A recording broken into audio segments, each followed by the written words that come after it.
Buddy, welcome to our, I don't know if this is maybe the third Boghosian Symposium. It's really great to have everybody here today. We have an incredible panel, each of whom is going to make a presentation. I'm not going to say any more about them yet. They'll be introduced momentarily. The Boghosian Fellowship is one where we have a fellow who comes in for the year. This year it's Leen Katrib. Leen has organized the symposium today. It's entitled Debris, Constellations, and Counter-Histories. As I said, she'll make a more formal introduction. Our fellows spend 1 year with us. They come with a project that they want to work on over the course of the year. They do a seminar in the fall, a seminar in the spring, a studio, and an exhibition in the spring, and either a public lecture or a symposium. And so Leen is, this is Leen's symposium today. Her exhibition will be in the fall. Sometimes we do them in the spring, but hers actually will occur in fall 2022. And so Leen will make introductions of the general topic and talk a little bit about the schedule momentarily. Before she does, I want to introduce our fellow for next year, who will be starting in the fall of 2022. We do this every year. I want to welcome Lily Wong. Lily has been working at Weizmann Freddie for the last 6 years. She did her profession. Well, she did a Master's of Science at GSAPP at Columbia University. She did a BFA at Parsons and a BA in philosophy at the New School. And we're super thrilled to have Lily join us for next year. And it's always great to have two fellows on at one time. So welcome, Lily. Thanks for joining us today, and we're looking forward to having you join us next year. Thankfully, I have to do almost nothing more than what I've just done. I can just sit back now and enjoy these great presentations, and I will now invite Leen to talk a little bit about maybe the large organization of the symposium, and also introduce the really spectacular, stellar lineup of speakers that she's brought together today. So without further ado, I give you Leen Katrib, the 6th Boghosian Fellow. Thank you, Michael. Just a note, you will be participating in the moderation towards the end. So thank you so much, Michael, for the lovely introduction.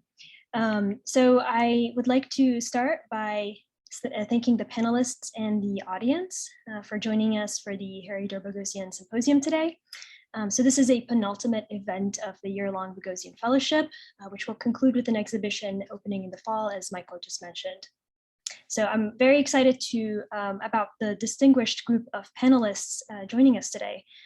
Their work has directly and indirectly shaped the framework of my research and teaching during the Boghosian Fellowship, and in many cases has also been a great influence on past iterations of my work, especially during my time as a graduate student years ago.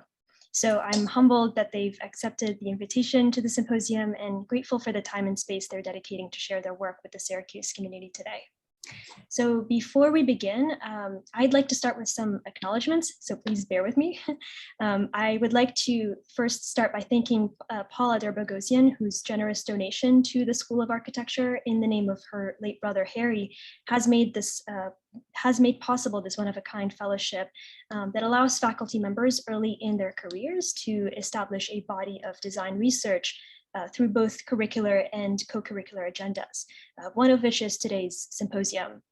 And I would also like to thank our wonderful Dean, Michael Speaks, who has unequivocally been a source of tremendous support, generosity, mentorship, and influence on my work throughout the year. So Michael, I truly cannot thank you enough.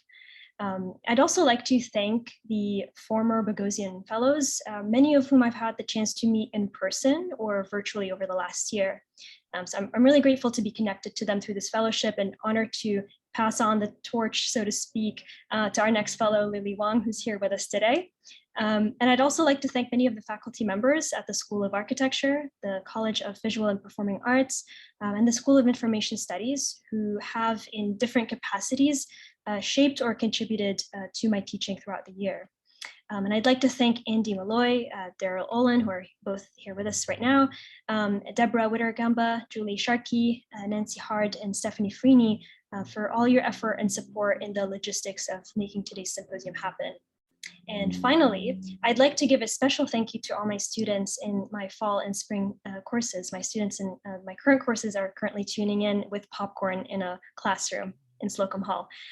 So they've been very instrumental in the kind of discursive and pedagogical evolution of my research throughout the year. And they've embraced and challenged the interdisciplinary nature of my teaching. So to begin, I will go ahead and start sharing my screen.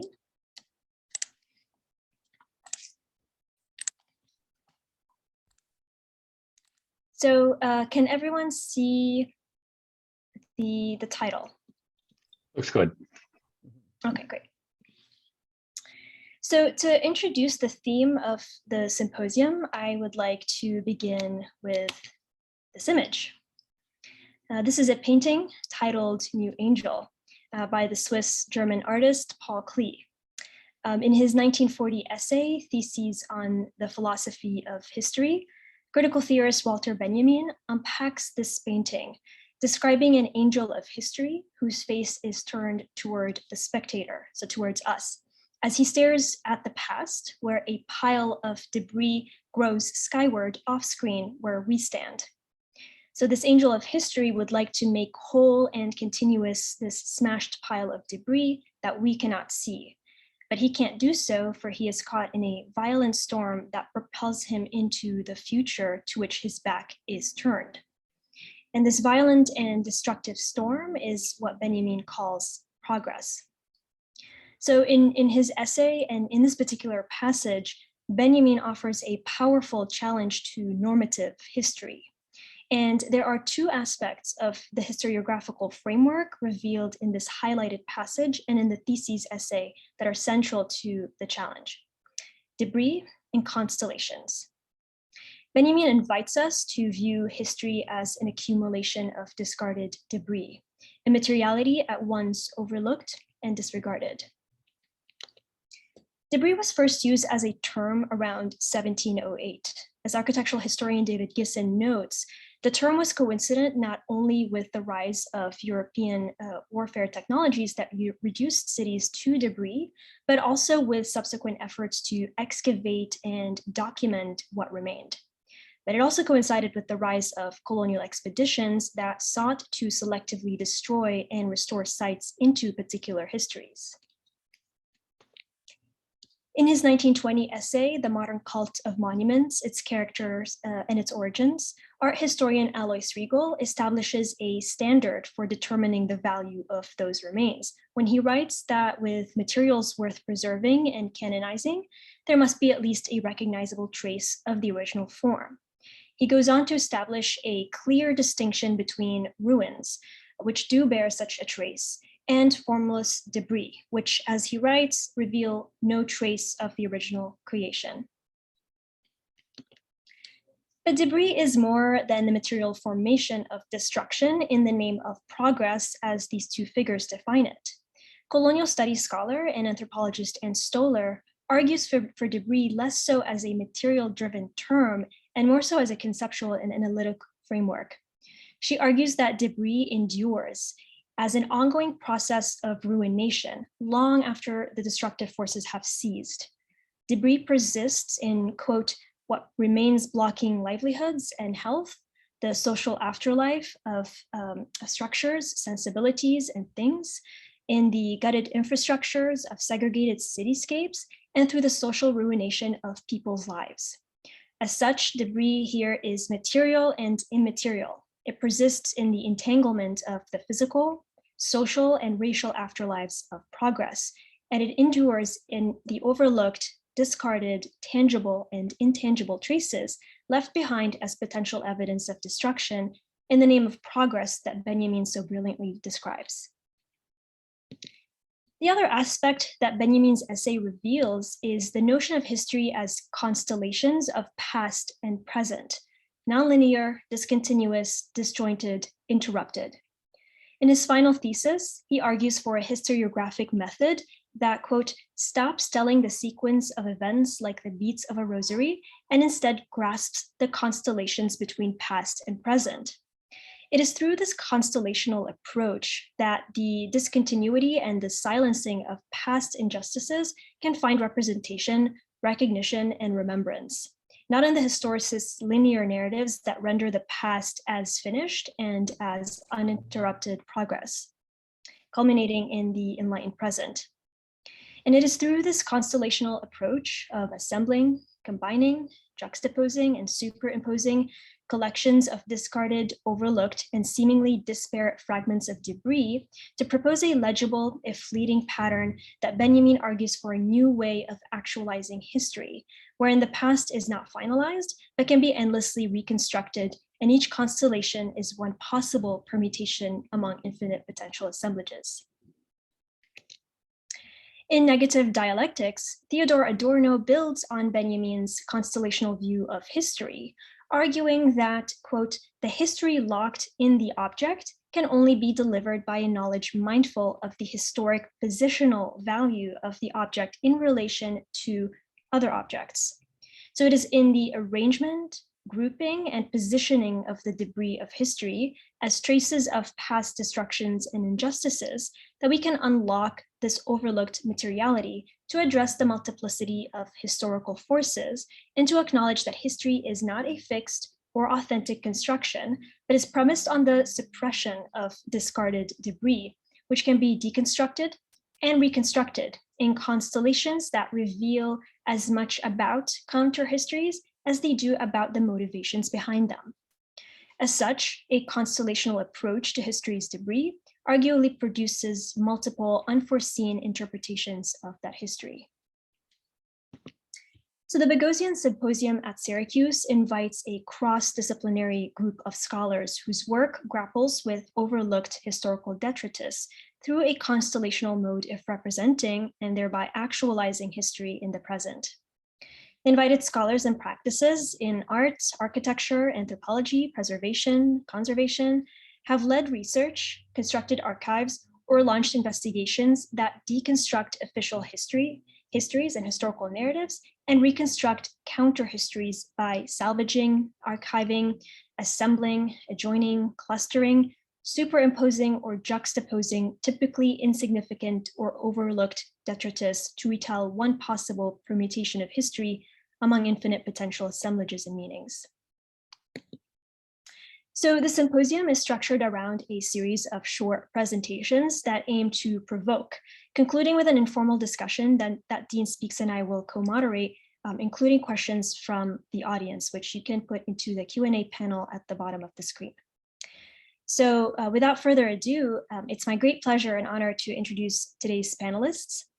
Joining us from Rome, Jorge Otero-Pailos is an artist, preservationist, professor and director of historic preservation at Columbia University Graduate School of Architecture, Planning and Preservation, and he is the founder and editor of the journal Future Interior. Jorge is currently completing his residency at the American Academy in Rome, and we're very excited to have him. Joining us from Vancouver, Gastón Gordillo is a professor in the Department of Anthropology at the University of British Columbia in Canada. A Guggenheim Fellow, his most recent book is called Rubble: The Afterlife of Destruction, a book that has personally been a great inspiration for me and one that I continue revisiting over the years and even assigning in my teaching courses.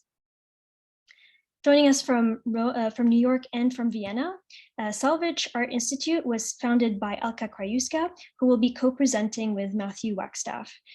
Salvage Art Institute supplies a refuge for salvage art pieces, offering a platform for exposing, viewing, and encountering salvage art, and provides a forum for engaging the financial, aesthetic, and social techniques of its value regulation.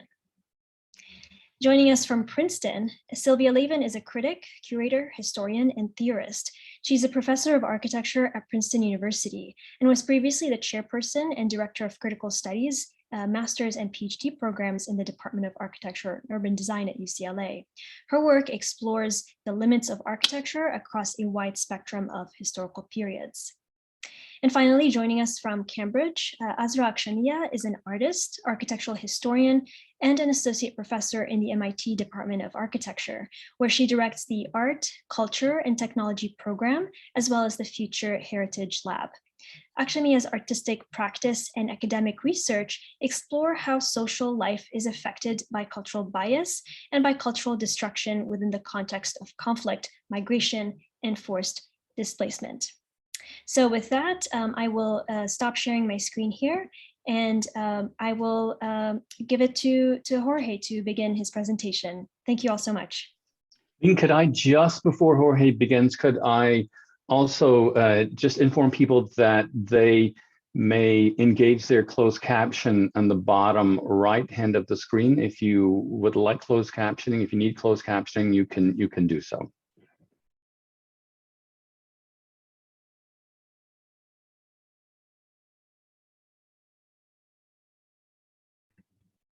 Is the screen showing full screen?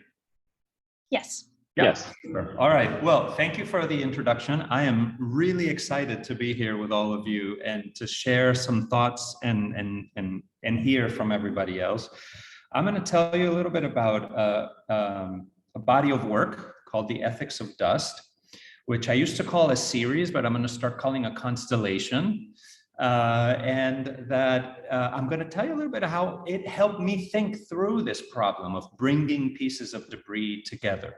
Because I often, don't start with a big idea, but the ideas come through the work.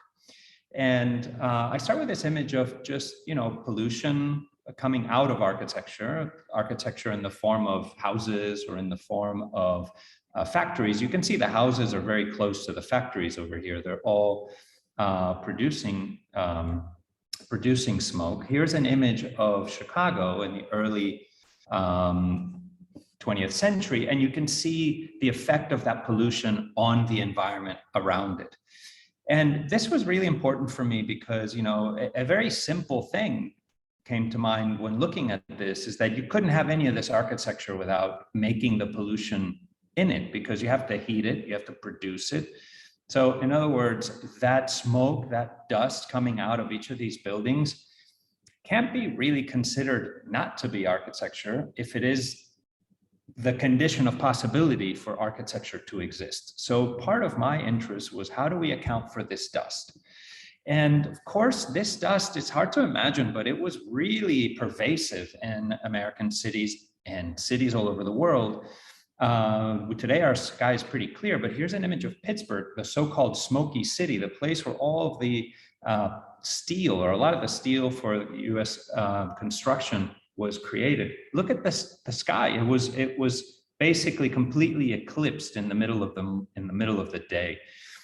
There's records going back to the early 19th century of people complaining about not being able to see the sun in Pittsburgh. So for about 150 years, people in Pittsburgh lived under a cloud of dust that had massive effects for health. Children didn't get enough vitamin D, so their bones didn't develop correctly. People had lung cancer. And this left a trace on buildings themselves that is really interesting to me. Of course, the way things went is that the minute that deindustrialization happened after World War II in America, people started cleaning these buildings. And the cleaning became an industry that we now call preservation. Of course, when I entered that field, for me, it was very important to rethink our relationship to this dust. And so this is a commission at the Victoria and Albert Museum, where I was invited to do an artwork in relationship to their room called the Cast Courts, where they have all the major monuments of Europe in copy form. And I was very attracted to Trajan's Column because it was cast in the middle of the 19th century by French conservators who made the determination that it was being destroyed by pollution. And so the cast was made as a kind of, let's salvage it from pollution because we can't move the actual column. And when they reinstalled it in the Victoria and Albert Museum, they installed it around a chimney. You know, they built a fake chimney to put the plaster cast on. And that to me was really amazing. So I went inside that chimney, which had been a kind of reverse chimney because, you know, no smoke ever came out, but smoke went in because remember, museums were open to the sky. They didn't have air conditioning. And so all the dust, all the soot from London really went into the chimney. So we set up a scaffolding inside of that chimney. And then what I do is that I apply a latex paste onto the surfaces of buildings. And, you know, you can see a little bit of the thickness of it. As the latex paste is applied, it dries. And as it dries, it only has, the water only has one way to go, which is away from the wall. And so that movement of the water actually exerts a tensile force on the wall that removes the dust and absorbs it into the latex, which in the process of drying actually plastifies and becomes a whole skin. So here is the final result when we are actually, you know, once it's dry, then you can pull it off of the wall, and here you get a sense of, you know, what that is. That is that latex skin being removed. And I use that word very intentionally because you know, we'll get back to this question of moving pieces of debris around. So this is a removal of debris. And this is the way that this looks inside the cast courts. For me, it was very important to exhibit the dust, the pollution in this building next to all of these great works of architecture and art, because of course, pollution normally has no place in culture. And so how do we put back pollution into our discussions about culture? So there was a constellation of objects in that room already, and introducing a new object in that room, that dust really kind of reshaped that constellation and the discussion around it. And once you start looking for dust, you find it everywhere. This is, you know, Art History 101, Seurat.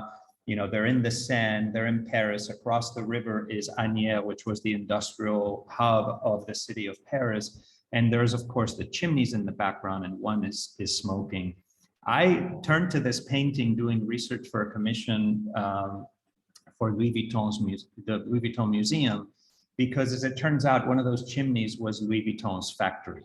And so, you know, we traced it back. Here's Louis Vuitton's factory, and here's Louis Vuitton's house to the left. All the smoke that was coming out of that was landing on his house. The house was cleaned when it was purchased by LVMH, but they had built a little lean-to addition over here in order to put the garbage, and that was the garbage room that we actually found the real pollution. And so the curators here were very bold, I thought, because this is the entrance to the museum, which is showing all of the, you know, major works by Louis Vuitton. And the first thing you saw was the pollution, the kind of constitutive externality of the factory, you know, the thing without which they wouldn't have been able to make those steamer trunks that allowed people to, you know, travel across the Atlantic, but also go, you know, in colonial expeditions around the world. The effects of pollution are very well known. Actually, preservationists and artists have been at the heart of identifying these, because people, you know, these are people that are looking at buildings. And in particular, one of the ones that is very important for me is Sir Richmond, who was an artist and was upset about the fact that he couldn't see paintings. And he could, you know, there was so much smoke. And so he founded an activist society called the Coal Smoke Abatement Society in 1898, that is, which is widely recognized as one of the first environmental NGOs and led to the passing of the Clean Air Act in England. And of course, then later, 10 years later, this would have been 50, 60 years later, and then 10 years later in the United States. So artists have been at the forefront of environmental battles. And one that is particularly interesting to me has been Ruskin, who was obsessed with this building, the Doge's Palace, the seat of government, imperial power. And look at the difference between the picture he took in the middle of the 19th century and the way it looks today. It's been heavily cleaned. It is on a 30-year cycle of cleaning. And we did find for the Venice Art Biennial, one wall that had not been cleaned because it is right behind the loggia, and you know, tourists don't see it, so therefore nobody wanted to pay to clean it. So we did some testing, and this was, to my knowledge, the first time that a building had been cleaned with latex in in Italy. And so there we are removing the latex from the wall, and those are the, the cast of the wall next to the cleaned wall. You can see on the right, this wall has been cleaned, the dust has been transferred. This, you can see the limestone, how white it is here is because they pressure wash the building to take off the pollution from it. So mine was a very much lighter cleaning. And this is the image of that dust set in place. For me, the technique is very important that once we remove the dust, it actually stays in place and you can still see the trace of the building. This was a project for Manifesta, the Contemporary Art Biennial of Europe, done in a place that's very interesting in the north of Italy, where they actually still speak German because they belong to Austria. And Mussolini built this factory to Italianize the north, so people would start speaking Italian and stop speaking German. So therefore, it was much hated by locals. They're still speaking German. And the whole factory, as soon as they could, was demolished, and only this little area in red was left. And so the whole, see, this walls over here were being cleaned. This is all cleaned and repainted. And so my intervention was to take the machine hall and to transfer the dust from that machine hall into the latex pieces. Here you can see this is the factory clock and the ductwork over there. So you have that history, that layer of the product of the factory. The dust was very important for me to show. This was a project in Spain, and the reason why I want to show you this, because it was a mining area where the Romans actually mined for silver, because the way, the Roman Empire, the more it grew, the more silver it needed to accumulate money so that they could have people within that. So these are silver mines. This is dust from silver mines in Spain. And one of the amazing things about this is that the dust from those silver mines can be traced all the way to the North Pole and can be found in the North Pole. And of course, the distance from those mines is not a direct line of 4,600 kilometers, but when you think about the trade winds, the dust traveled across the Atlantic and up the Americas to Greenland. So in fact, the Romans had already polluted the world's atmosphere. And to me, this was a turning point in the ethics of dust, because it started making me think that really the place where the dust is coming from is not necessarily local, but it's global. And that that what I was really collecting in these casts was a kind of the atmosphere, the world's atmosphere. And so I became interested in the relationship between the economy and the atmosphere, and the way that the more money we produce, the more pollution we produce. And I made a work here this is the US Mint. At one point contained a third of America's wealth. This is where all of the wealth of the gold rush went through. And those are the chimneys that where all of that dust of turning gold into coins went through. And as we removed that, we made these two environments, these two rooms that are the two chimneys, which you can walk into and kind of inhabit the dust. This is now in the permanent collection of SF MoMA. And you can really begin to see pollution as a material, as an architectural material, as an environmental material. So for me, this was very important to really foreground the sense in which dust can be a material. And I had an opportunity to work in the Houses of Parliament in London at Westminster Hall. This is Westminster Hall at the bottom. It is a 1,000-year-old Gothic structure. Everything around it burnt down. And that's why we have Big Ben stuck next to it, because once it all burned down, the question was, what do we build for Parliament? It was a very important place. It's the longest continuous building being used for government. It was the place where Charles I, who tried to become an absolute monarch and dissolve Parliament, was tried and judged by Parliament and put to death. And that it was very important for the development of Western democracy. And people in the UK really are attached to Westminster Hall for that reason, because it is a kind of leveling of everyone should be judged by the law. And when, you know, everything burned down, everybody came out to save it. So we worked for 6 years to clean the dust off of the walls of Parliament, and then exhibited it in inside of Parliament.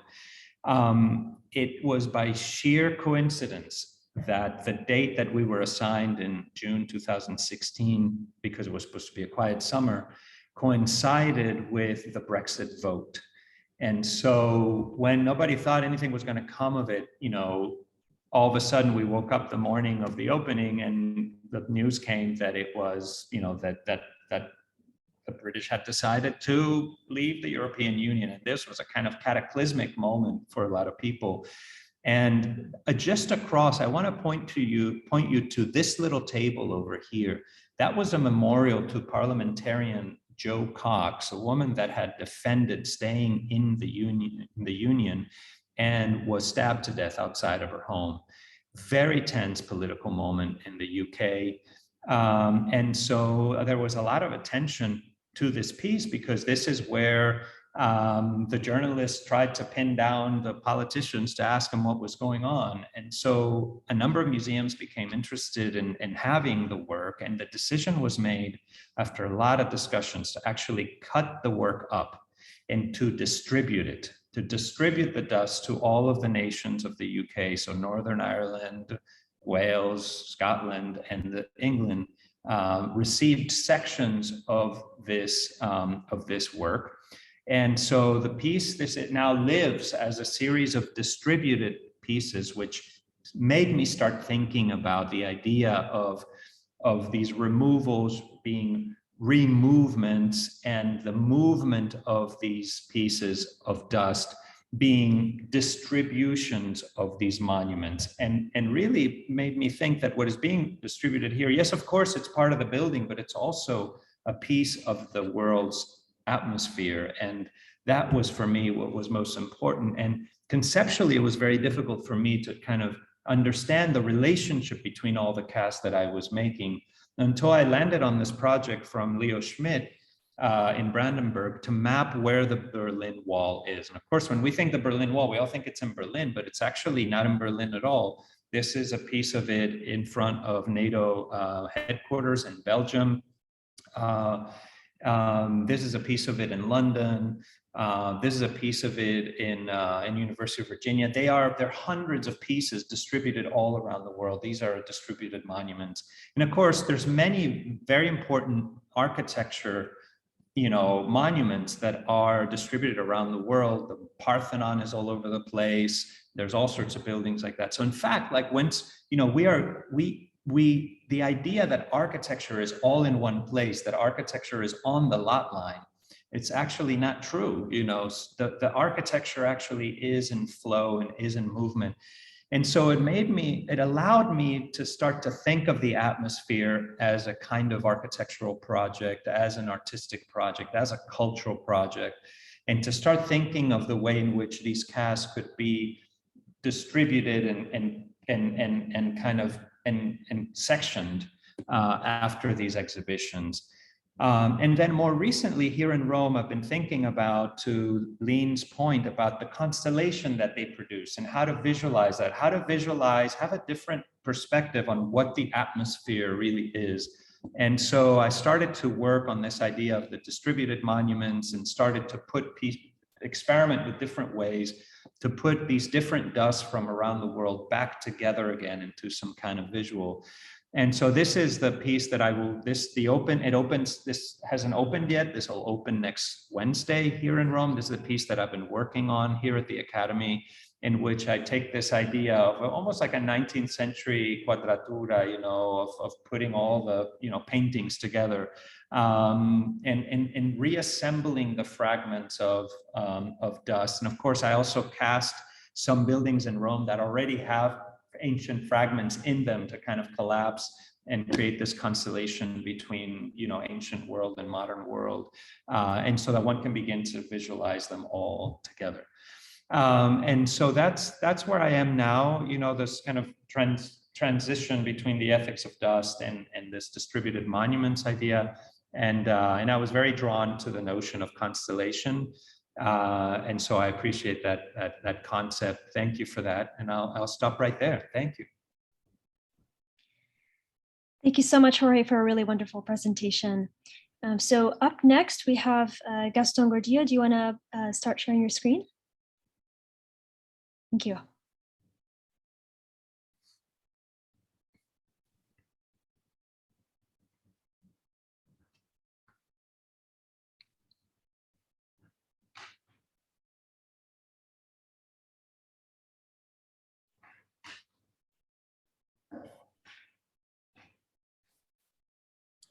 Yeah, thanks everybody. Thanks, Lynn, for the very kind invitation and the introduction. It's really wonderful to be here and to share my work with you. This is very much part of a work in progress. It's the first time, in fact, I'm presenting these materials, so I really look forward to this discussion afterwards.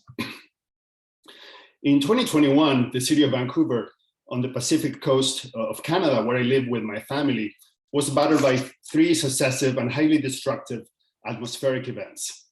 First, it was the record-breaking heat wave that in late June killed almost 600 people and hospitalized thousands in the province, turning this heat dome into the deadliest weather event in Canadian history. The town of Lytton, population 1,000, not too far to the north, shattered the record of the highest temperature ever recorded in Canada for 2 days in a row, and then went up in flames amid a firestorm that reduced it to rubble. That was just the beginning of what was the second and much longer atmospheric event.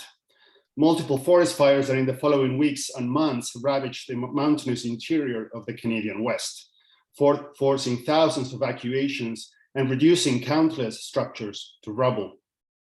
While most of the fires were distant from Vancouver, gigantic columns of smoke blanketed the city for days on end and forced thousands, my family included, to stay indoors with air purifiers working 24/7 to protect us from the toxic microscopic rubble of carbonized forests, homes, and infrastructures.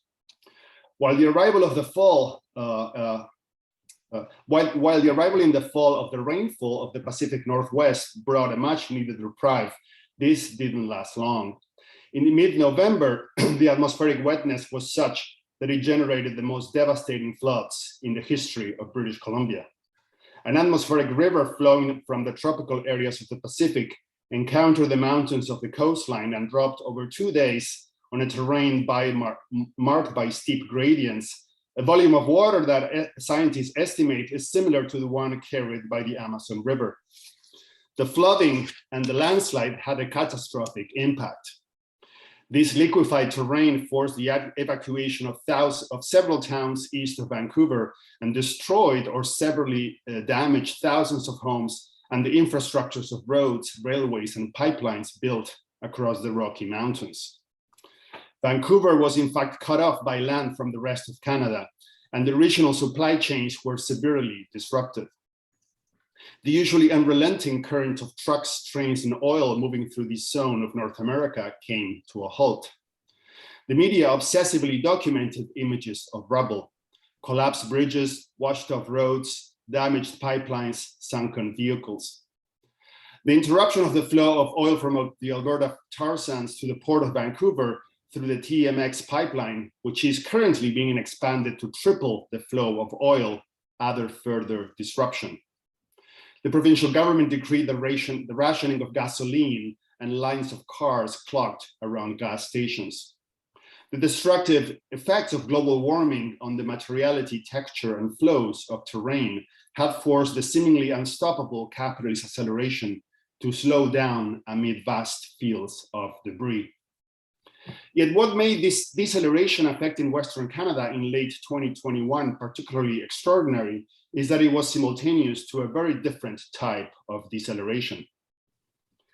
As a record rainfall was unleashing havoc in southeastern BC in mid-November, a few hundred kilometers to the north, dozens of men and women from the Wet'suwet'en Nation set up multiple blockades to interrupt the construction of a major natural gas pipeline strongly supported by the provincial and federal governments and by fossil capital. If completed, this pipeline will transport 2.5 billion cubic feet of fracked gas every day, with the potential to expand to 5 billion cubic feet daily from northwestern BC to the town of Kitimat on the Pacific. There, a deep water port will ship this liquefied fossil fuel across the Pacific and toward urban nodes of the global metropolis. In addition to its contribution to global warming, laying the pipeline along 670 kilometers requires the destruction of vast sections of forests and severe alterations of the terrain.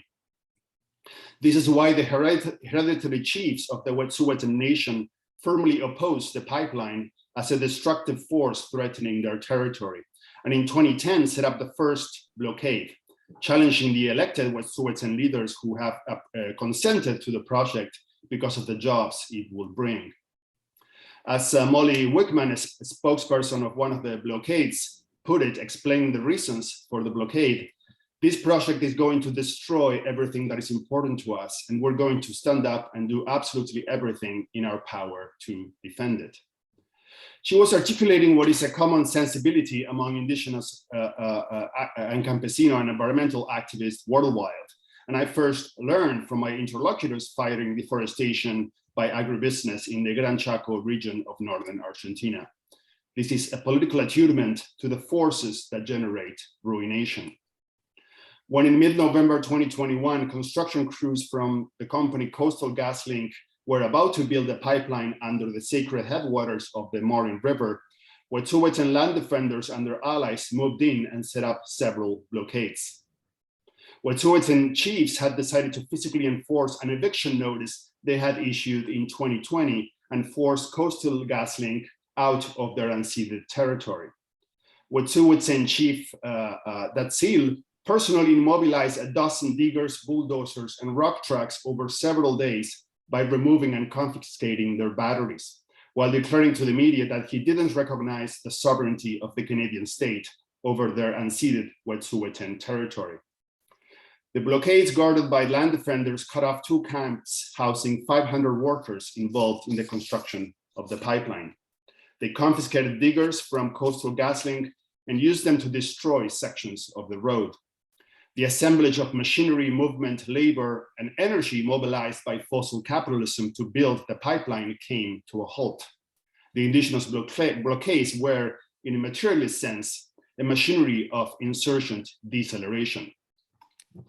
The deceleration created by indigenous blockades led to a heavily militarized response by the Royal Canadian Mounted Police of Canada, which has long been the militarized branch of the Canadian state to target indigenous rebellions. Taking advantage that at the exact same time, the Canadian media and the general public were distracted with dramatic coverage of the catastrophic impact of the floods in southern BC, the long-range logistical machinery of the state flew heavily armed RCMP officers into Wet'suwet'en territory. While many analysts on the media were highlighting how the floods confirmed the severity of the climate crisis and the need to radically curb carbon emissions, tactical teams armed and dressed for combat arrested dozens of Wet'suwet'en people, removed their barricades, and destroyed some of their camps in order to continue generating, transporting, and burning fossil fuels. As soon as the RCMP removed and destroyed the blockades, the company GasLink sent huge trucks to transport the pipes to be laid underneath the Moria River.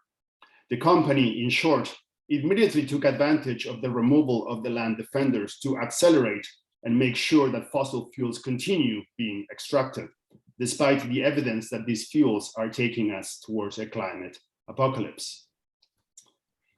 The patterns of motion, acceleration, deceleration, destruction, and insurgent mobilization that unfolded in this area of the world in 2021 capture the specters currently haunting the world.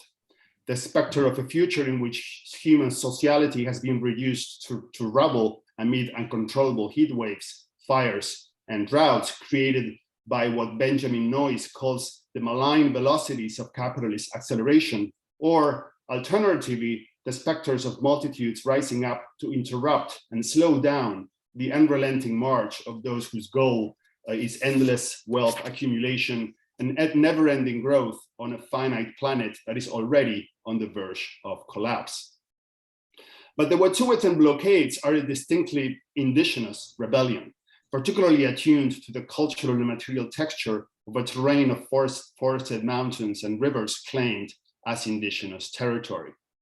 As indigenous activists and scholars note, the indigenous blockades against pipelines in both Canada and the United States are generative places that cultivate care and solidarity, and in the words of Glenn Coulthard, are the affirmative enactment of a different modality of being, a different way of relating to and with the world, unquote. Yet in halting the expansion of fossil fuel infrastructures and therefore the global hegemony of fossil capitalism, the spatiality created by blockades is one of anti-colonial refusal and negativity, a rebellion that negates the sovereignty of the Canadian settler state, and in the words of Métis activist Mike Goldhawk, rejects attempts at moral persuasion or mere dialogue with those who hold power and property and who use it to exploit, harm, and kill, unquote. And it is precisely this rejection and this disobedience that makes of indigenous blockades not only decolonial, but also revolutionary weapons. The most recent iteration of one of the most widespread weapons used by subordinated and oppressed people from all over the world for a long time, the barricade, an object made from the forms of textures of terrain, folded and put together in such a way that the movement of the powerful is interrupted.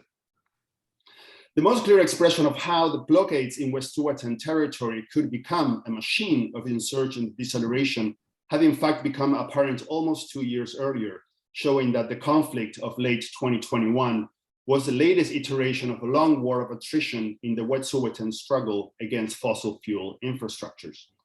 In February and March 2020, the RCMP, again, the Royal Mounted Police of Canada, launched a militarized assault on the camps set up by Wet'suwet'en land defenders. And in response, a notable and grassroots constellation of indigenous activists and allies organized a wave of dozens of blockades of railways, ports, and roads all over Canada. This wave of blockades came to be known for its Twitter hashtag #ShutDownCanada. In the port of Vancouver, protesters blocked the road access and the railways exiting the port. The flow of ships and trains coming in and out of the largest port in Canada was shut down by determined multitudes controlling local nodes of terrain. In various parts of the city, multitudes of hundreds of people temporarily paralyzed major intersections in the city. On February 14th, 2020, CBC reported that over 60 ships were stalled amid the islands of the Salvage Sea west of Vancouver, and that the Chamber of Shipping, and I quote, is urgently calling on federal and provincial governments to redouble efforts to de-escalate tensions and remove blockades of critical supply chain infrastructure essential to Canadian trade. The main supply chains in Canada were indeed shut down for several weeks in what became the most significant deceleration imposed by protests against fossil fuel infrastructures in North America to date. The disruption created by the blockades was beginning to generate vigilante, white supremacists, and police violence when they were eventually dismantled by the police and the arrival of the COVID pandemic in mid-March. Ironically, the subsequent COVID lockdowns created by states all over the world generated a global and state-induced deceleration of much vaster scale.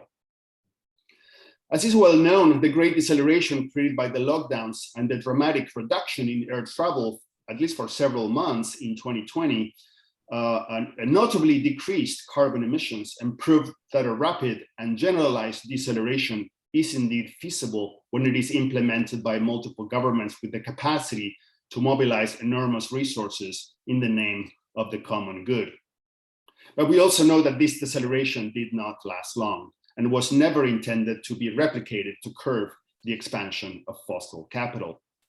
Hence, the significance of the blockades created in early 2020 by myriad protesters all over Canada to disrupt the flows of fossil capitalism. Mohawk scholar Gerald Alfred noted that the scale of the blockades and the solidarity they generated among many white Canadians marked, and I quote, a revolutionary moment in Canada. And while this moment was certainly short-lived, the fact that the blockades were inspired by a revolutionary sensibility was articulated by the Wet'suwet'en land defenders who produced videos of the conflict that end with the line, "Reconciliation is dead, revolution is alive."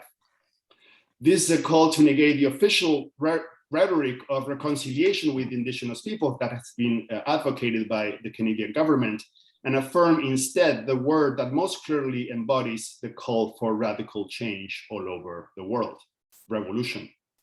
In the United States, revolutionary Indigenous sensibilities are also clear in activists such as Nick Estes in his book, Our History is the Future, about the blockades of the Dakota Access Pipeline, and also in the climate manifesto, The Red Deal, where the Indigenous collective, the Red Nation, explicitly embraces the color red, and I quote, because it prioritizes Indigenous liberation and a revolutionary left position.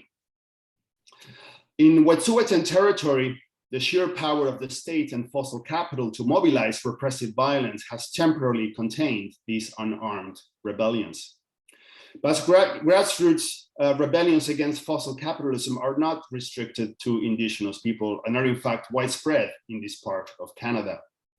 At Ferry Creek on Vancouver Island, over 1,000 activists have been arrested since 2020 for creating blockades on logging roads to prevent the destruction of one of the last valleys with old-growth forests on the island, in what is now the largest event of civil disobedience in Canadian history. And this ongoing blockade, which mobilized white, Indigenous, and immigrant youth, has helped generate a public debate about the crucial salience of forests for the climate health of the earth. In the cities of Vancouver and Burnaby, a vibrant social movement led by Indigenous people has for many years firmly opposed the expansion of the TMX pipeline that transports fossil fuels from the Alberta tar sands to the Vancouver port. In the suburb of Burnaby, Indigenous activists and their allies have been waging a low-intensity confrontation against TMX, also based on blockades, including people camping out at the top of trees earmarked to be destroyed. On bridges, streets, and the access to the international airport in Vancouver, blockades by Extinction Rebellion and other groups involving dozens of activists locking arms to demand action on the climate crisis have also forced regular but more molecular and localized decelerations of traffic, often leading to dozens of arrests. And in the fall of 2019, the climate strike generated the largest demonstration in the city's history and mobilized over 100,000 people to the downtown core. Many of the participants expressed that they were taken to the streets because they had been deeply affected by the smoke of forest fires shrouding the city, and made them aware that the thick, toxic air anticipates what the future will feel like without rapid decarbonization. The participants in these different protests and blockades articulate certainly a very wide range of ideologies, class, racial, and gender positionings, from Indigenous land and water defenders to white and racialized students, climate activists, workers, and intellectuals. But they all share an active disposition to attune to and be affected by the rubble created by global warming and extractivism, and to demand radical and profound transformations to prevent this rubble from reaching unparalleled proportions. In many of these protests, many of which I have attended in Vancouver, the word revolution and climate revolution are on people's lips and on people's signs. In November 2021, the president of the Union of BC Indian Chiefs, Chief Stuart Phillip, and 4 co-authors criticized the provincial government's pro-logging agenda and issued a call for a forest revolution. That was also a call to decelerate. Every day that the provincial government allows the industry to maintain its present destructive course, and I'm quoting here from their article, brings us one day closer to an even more brutal day of reckoning. We either keep our collective foot on the logging truck accelerator, or we decelerate and begin to charge a new course, unquote. It is certainly true that these calls for a revolution are relatively vague and unspecified, and that among many activists, they are also entangled with calls for an energy transition or a Green New Deal. But what the word revolution does, and what these other concepts don't do, is signal the need for a rupture, which in the case of Chief Philip, he articulated as the undoing of the destructive velocities of resource extraction. We live in a world in which millions of people of multiple backgrounds are effectively modulated by the hegemony of what Mark Fisher calls capitalist realism, the view that capitalism is the only viable system, and that, as Frederick Jameson famously put it, it is easier to imagine the end of the world than the end of capitalism. But a growing number of people are also mobilizing to imagine not the end of the world, but the contours of a future not ruled by the tyranny of capitalist acceleration, and rethinking the very idea of revolution from the inside out and learning from the ruins of the 20th century revolutions.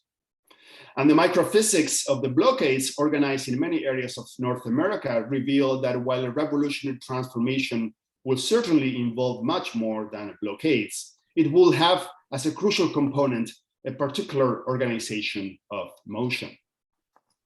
It is not a coincidence that Marx, the most influential philosopher of revolution, wrote his doctoral dissertation on the materialist philosophy of Epicurus and Lucretius, the so-called ancient atomist, who postulated that the ontological principle of the universe is the permanent motion and flux of its constituent elements.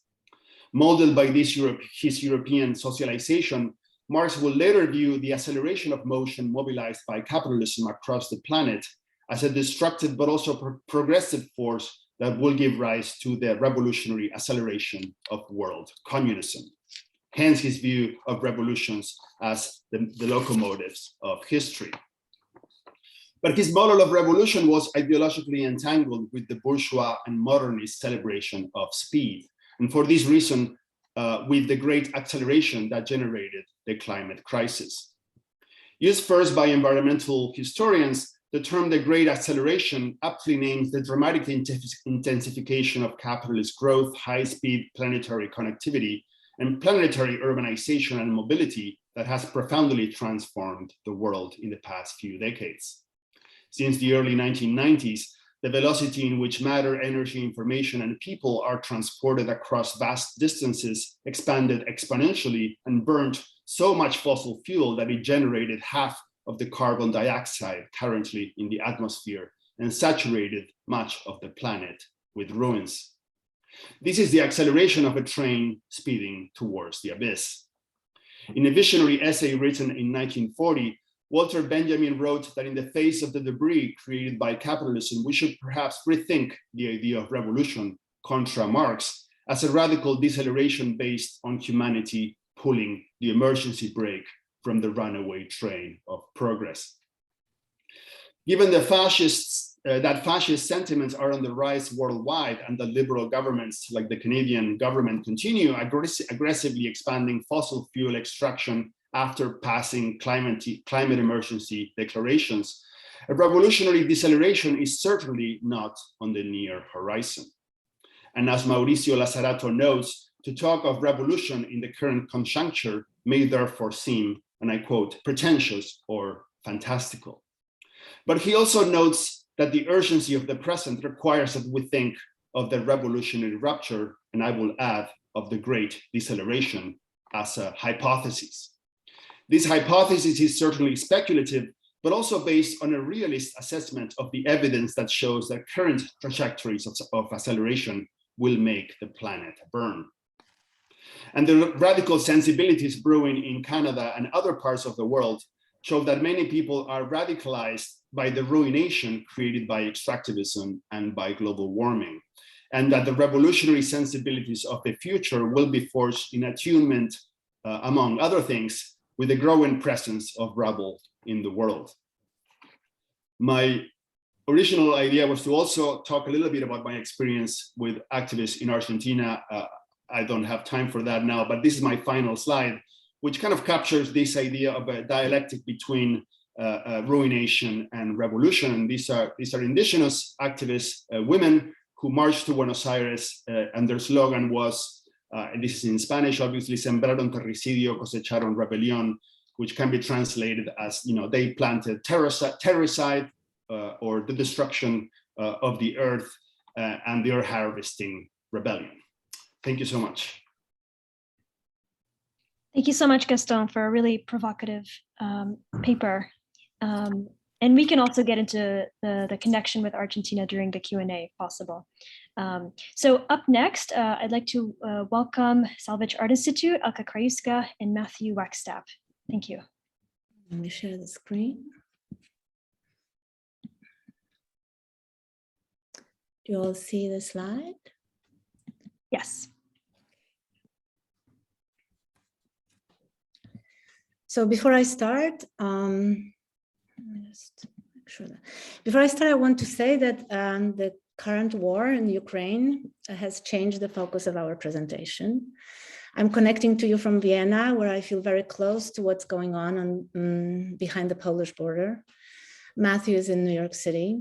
I will speak briefly about Salvage Art Institute's history and essential aspects of SAI in the first 10 years of our operation.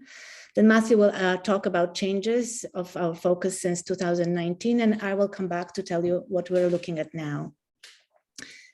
Salvage Art Institute, founded in 2009, is a global haven for all art officially declared as total loss by art insurance industry, removed from art market circulation, and liberated from the obligation of perpetual valuation and exchangeability.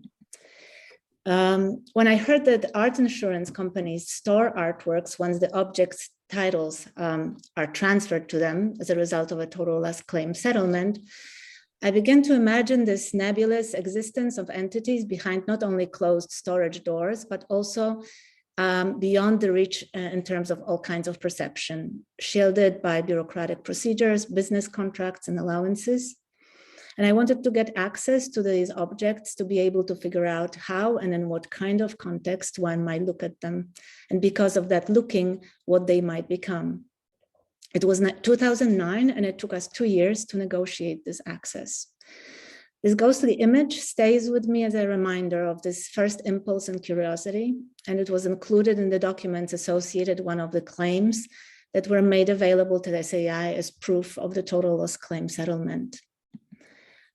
This is the first visit to the insurance storage. I'm reminded of the fact that when I was allowed to look at the works on one side of the room and not the other, because some total losses were different than others, and despite their no value declaration, they were pointed out to me as objects on their way to new homes. Here is the initial deed of gift from 2012, which documents the first donation of what is called in the industry terms salvage. The donation was realized ahead of an exhibition at Arthur Ross Architecture Gallery at Columbia. The exhibition was curated by myself and Mark Washuta with design assistance from Adam Bandler. Here are the little details of this document, which describes what the salvage is, and also that the salvage was gifted without any restrictions as to the future of the donated items.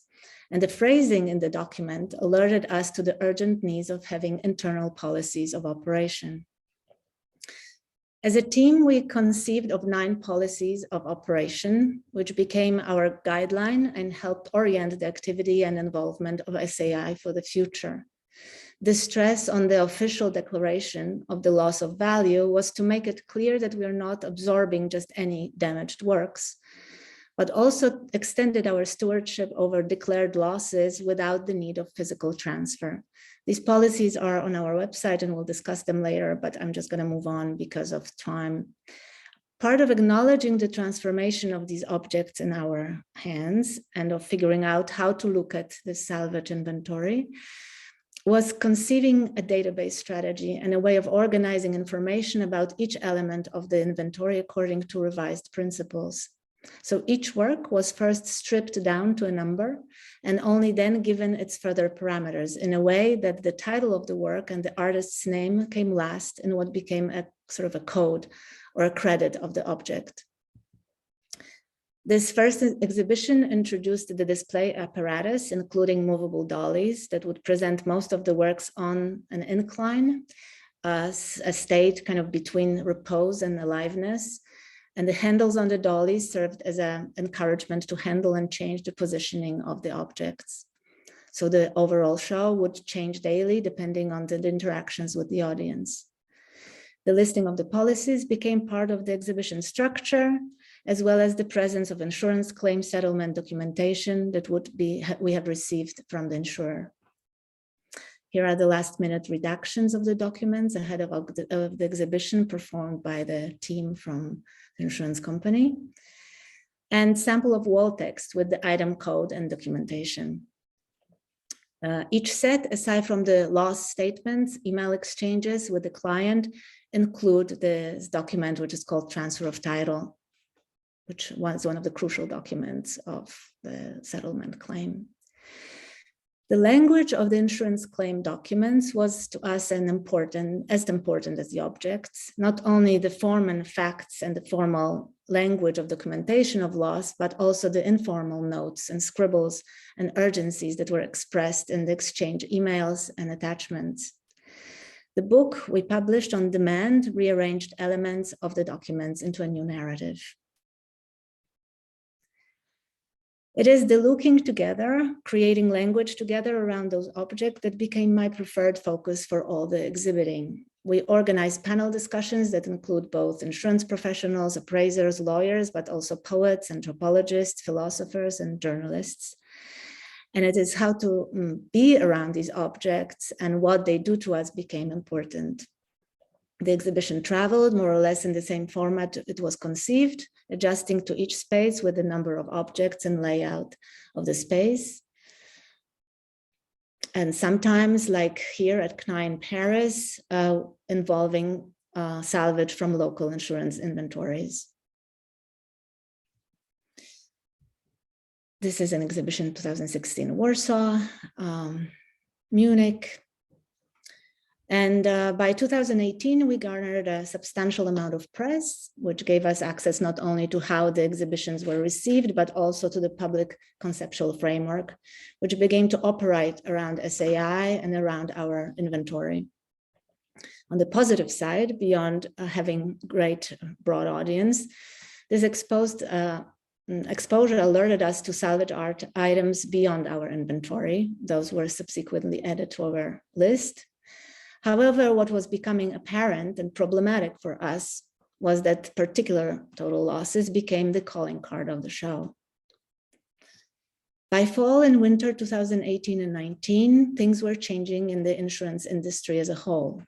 The transformations coincided with our show at MAS in Zapopan, Mexico, and where we were able to show this time our full inventory. And we had physical access to infrastructure that could afford audio guides and numerous workshops. I have to mention here our curator, Viviana Corey, who invited us to Mexico, and really thank her for the immense commitment to give us both physical and intellectual space to operate. The team of MAS organized group tours, workshops, all kinds of educational programs and talks.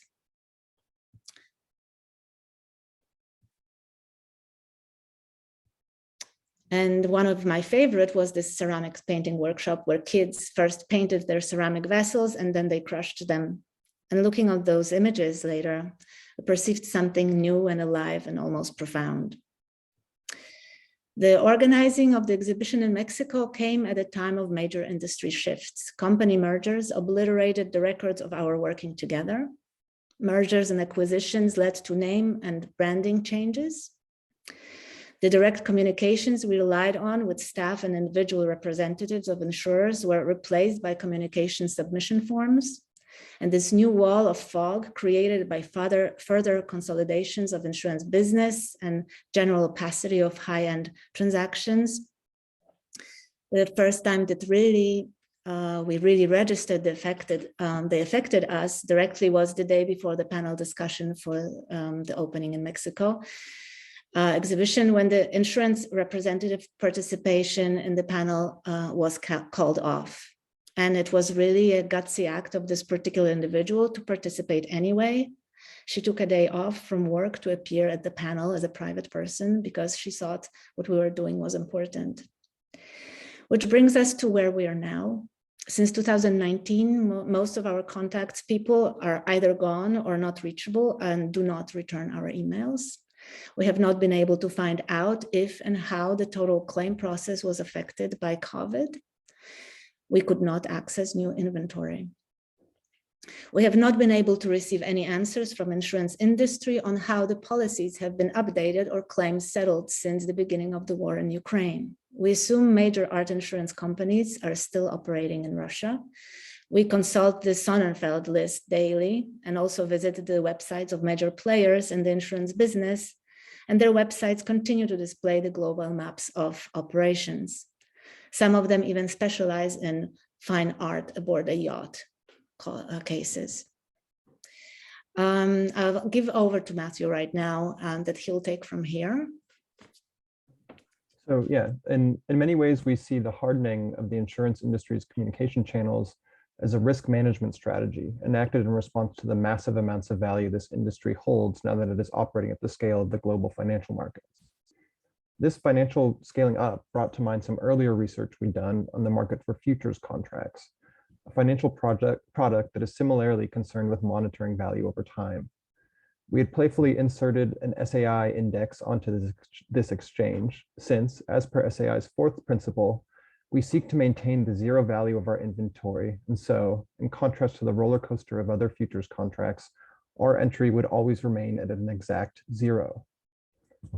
As the art market has grown ever larger, we've revisited this principle, exploring what the zero value status of our inventory allows us to do and what new strategies we have to deploy to ensure this continued valuelessness.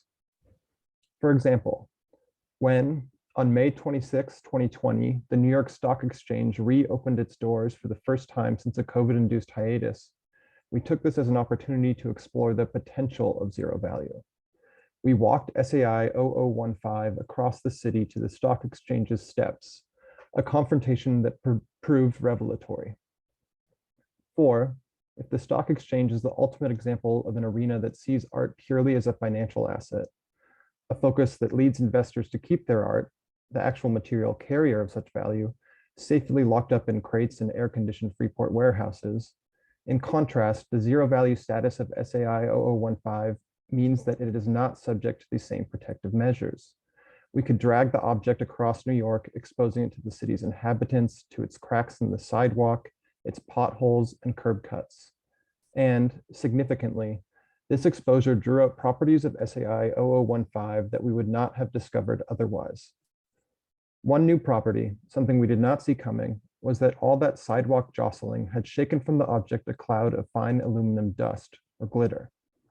And just as sound waves can be transformed into grooves and wax to serve as a record of a particular sonic moment in time, perhaps we thought this dust too can be seen as a registration medium, a kind of writing of all the bumps and noises of the city on that day.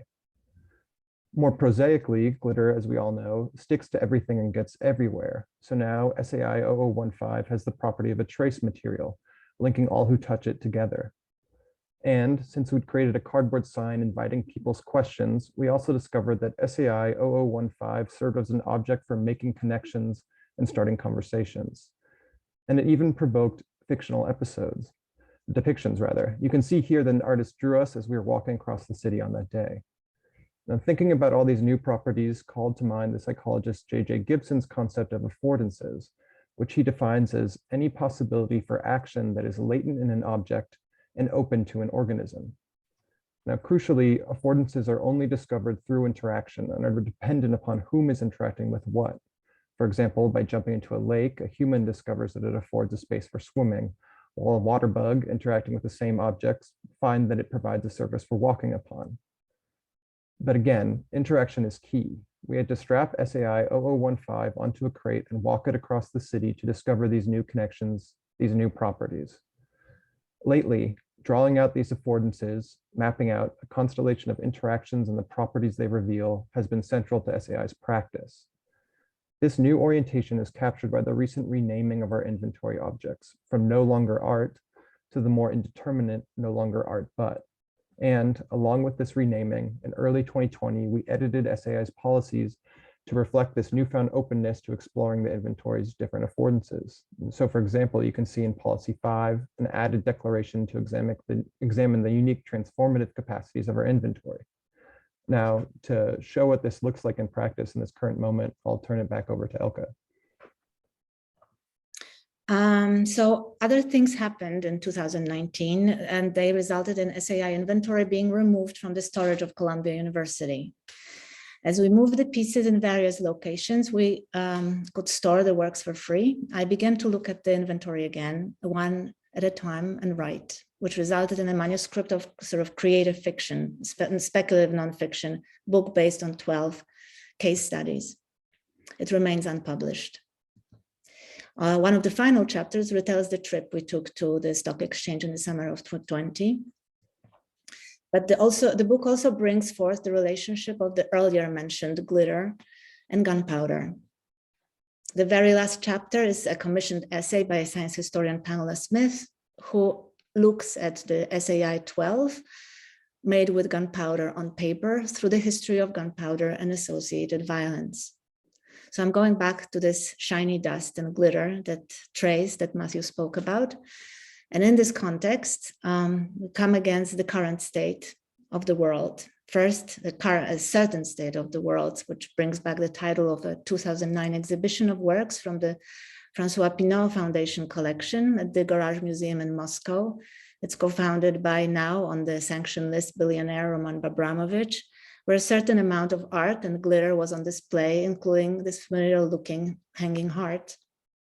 2 days after Russia launched the war in Ukraine, Garage had decided to stop work on all exhibitions. The Pinchuk Art Center in Kiev, home to holdings of a billionaire part oligarch Viktor Pinchuk, which includes Hanging Heart, for which he paid 23 million in 2007, is arguably the Ukrainian capital's most important contemporary art space. The Pinchuk Art Center, forced to close amid the exhibition, posted this on March 4th. As the brutal war goes on, the landscape around major private and public art collections, art trade, transport, and exhibition and assurance is changing daily, and the language around it changes too. As each handshake connects to another, and as the complex web of alliances surfaces and recedes in real time, public statements of arts institutions obscure and reveal the relationship of art and money, and we look to some aspects of our inventory for guidance. So SAI is not a watchdog of the industry. We're not tracing wealth around. We're not really interested in who and for how much, but we are interested in the stories that all these transactions obscure, and maybe which mechanisms offer protection to money and which ones to people. Stories that emerge and intersect through the lens of the zero value of our inventory afford us to connect things that are not immediately connected. We also do not expect the end result of this narrative, but rather see stories in action. So here goes glitter and architecture and flowers and impact damage. Since 2019, we abandoned the neatly ordered format of our exhibition structure and in presentation of the inventory, and began observing how connections surface slowly, individually,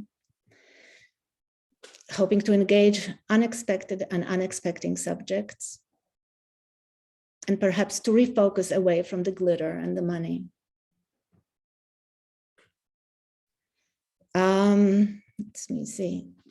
These four objects somehow collide in the recent narrative. SAI 46, because of barely perceptible damage to this object, calls out with the original images used in this etching and connects to 1989, time of great hope for the end of the Cold War, with the current moment of war. Thus, Kotelnitskaya embankment building in Moscow, photographed in this work, engages with Hotel Ukraina in Kiev that will hopefully remain intact, and brings back our wariness of rich or otherwise powerful people's handshakes over art, makes us appreciate artists and collectives that refuse to be supported by blood money. The most vivid example from this side of the world, the recent refusal to participate in the Diversity United exhibition sponsored in part by Putin. And then which calls attention to artists and collectivists that are not lured by the opportunity of grandiose exhibitions supported by politicians, like Nikita Kadan, like Lesia Komenko, like Zena Kadyrova. They're all three part of a collective. And like Lada Nakonechna, who refused to take part in the otherwise glamorous exhibition because it was partially sponsored by Putin.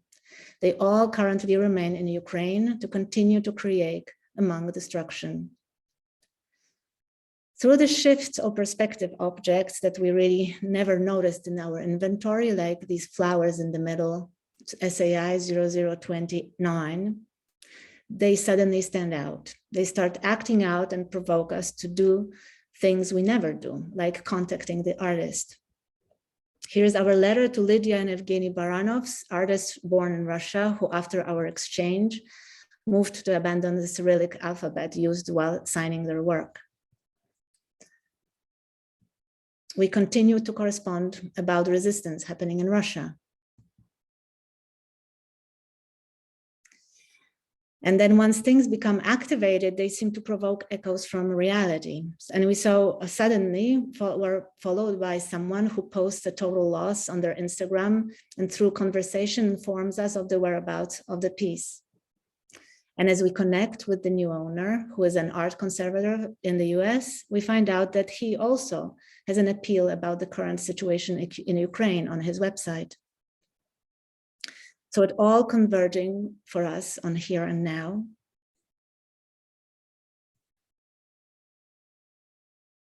And I'm moved to use this platform to also direct your attention to various initiatives of both humanitarian help, but also to put a spotlight on some efforts to help artists sheltering in various towns and villages in Ukraine.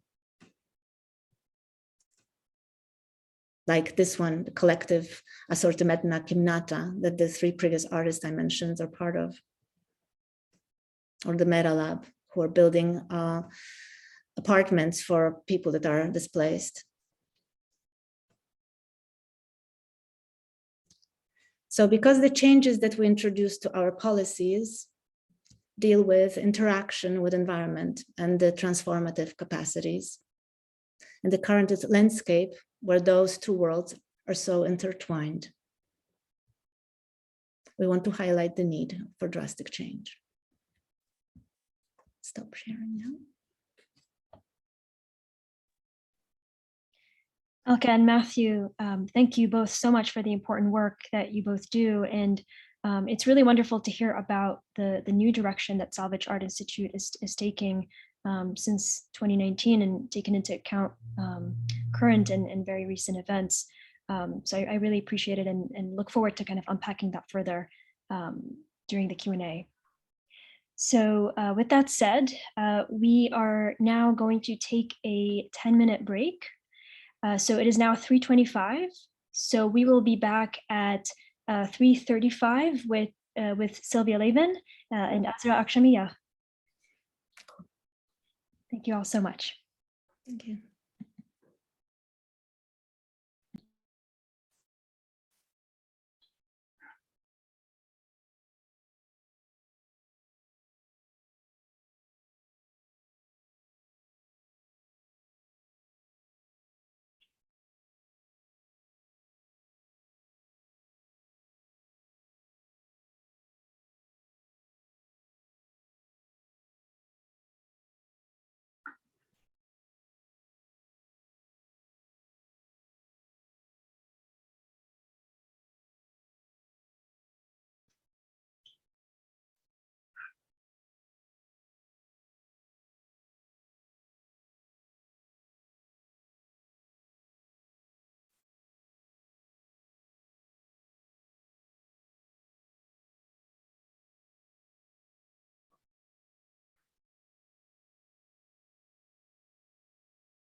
Welcome back, everyone. So I'll wait a few, maybe like a minute until everyone else is back. This is the captioner. We've switched, so I'm taking over for Carla. Can you assign me as captioner? Azra, it's good to see you. I know we didn't get to chat earlier. How are you? Oh, you're muted. Oh, nice to see you. Thank you so much for having me here. What a fantastic group. Thank you for joining us. Thank you so much.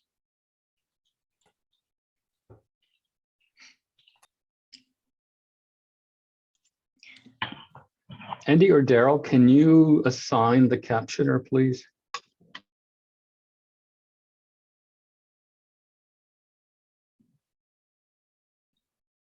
Let me see if I can do it from my end. Maybe you can do it. Okay, there you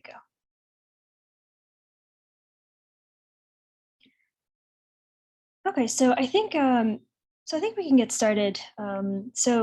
Next up is Sylvia. Sylvia, if you want to go ahead and share your screen.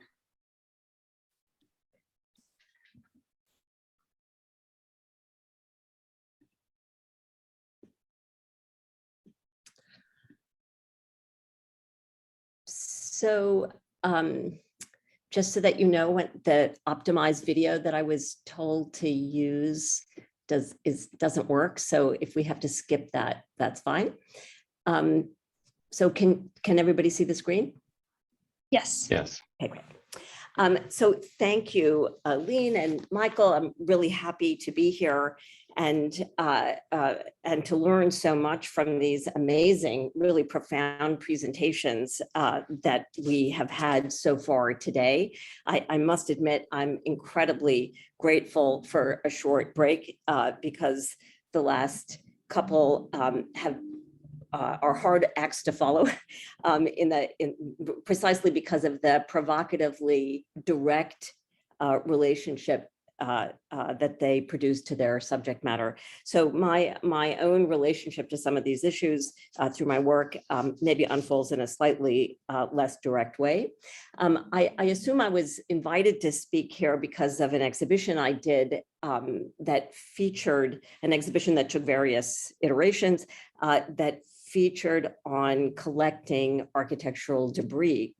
So on the one hand, as you all know much better than I do, the history of exhibitions in architecture is really a history of the exhibition of debris. The oldest architectural exhibitions of the modern era were organized around this principle. So on the one hand, there's nothing new about that.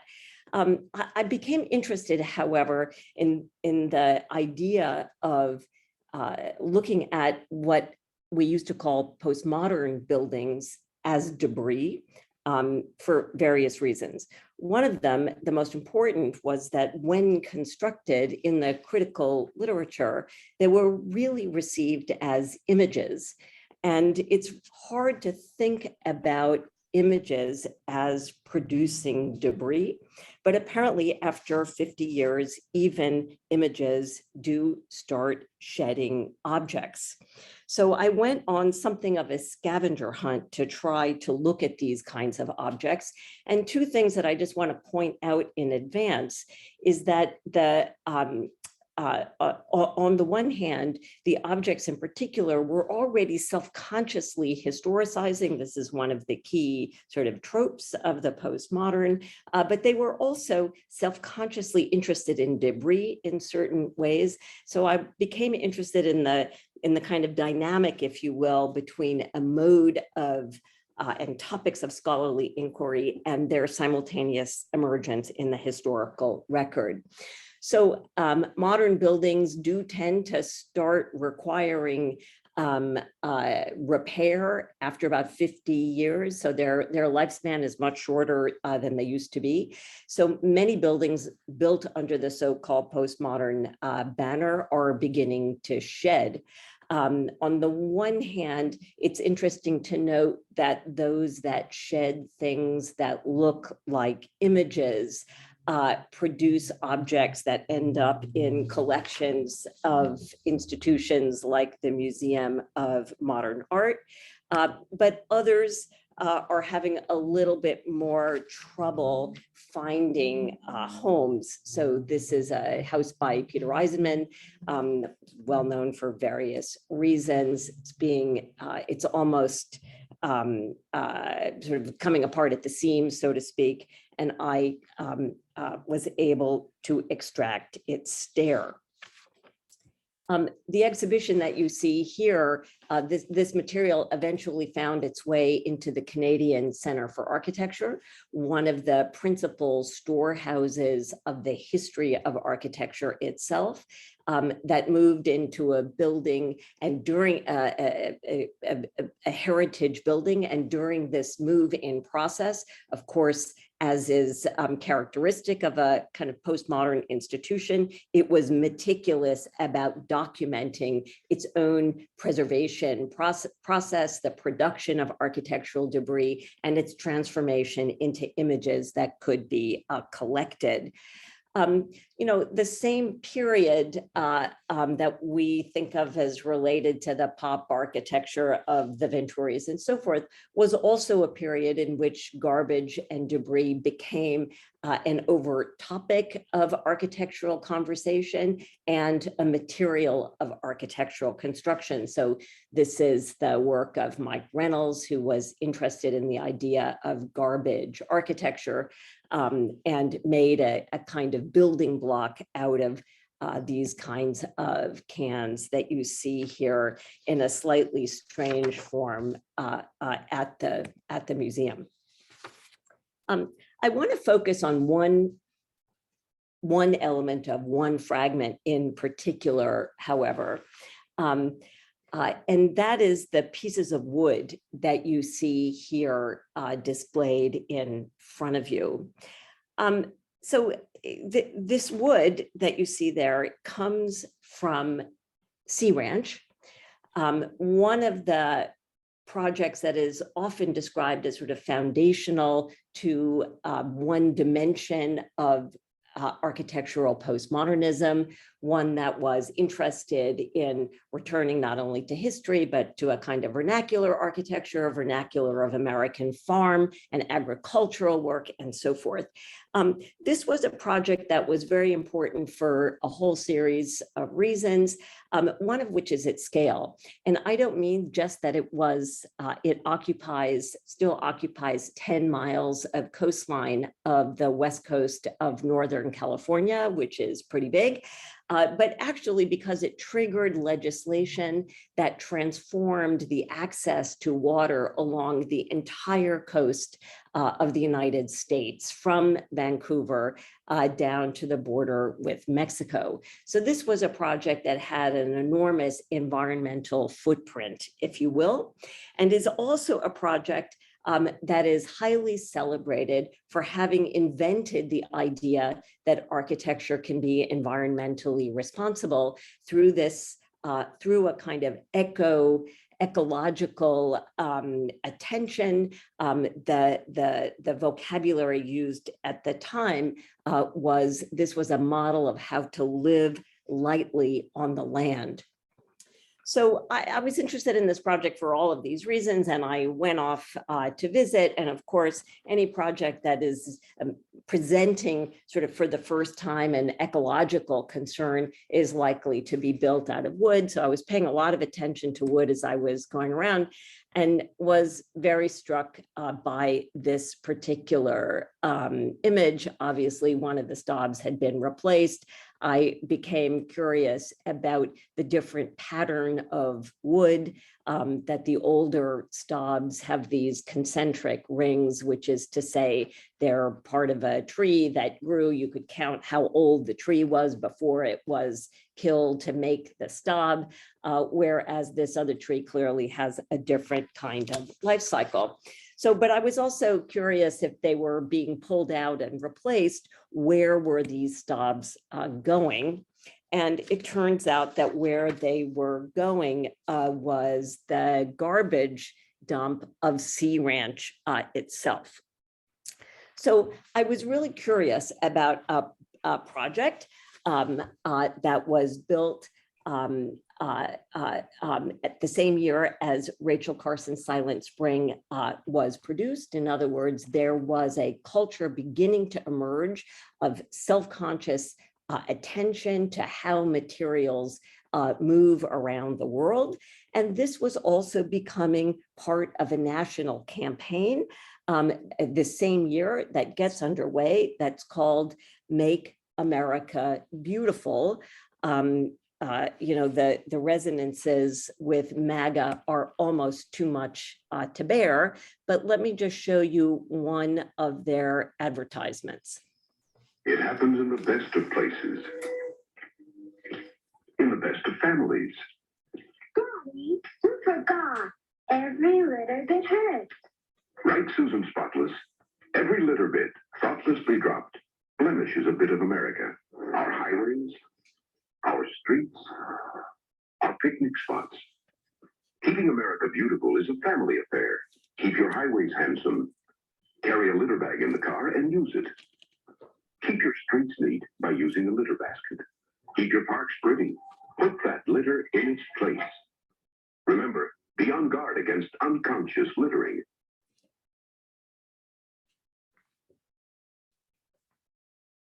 As Susan Spotless says, keep America beautiful. Make it a family project.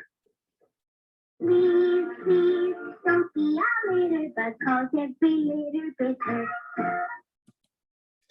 So for those of you who study the history of garbage and the culture of garbage, the Make America Beautiful campaign was not initiated by individual members of the middle class families, et cetera, but rather was the product of an interconnected series of corporations that had begun to produce consumer objects that were individually packaged in never to deteriorate forms of containers.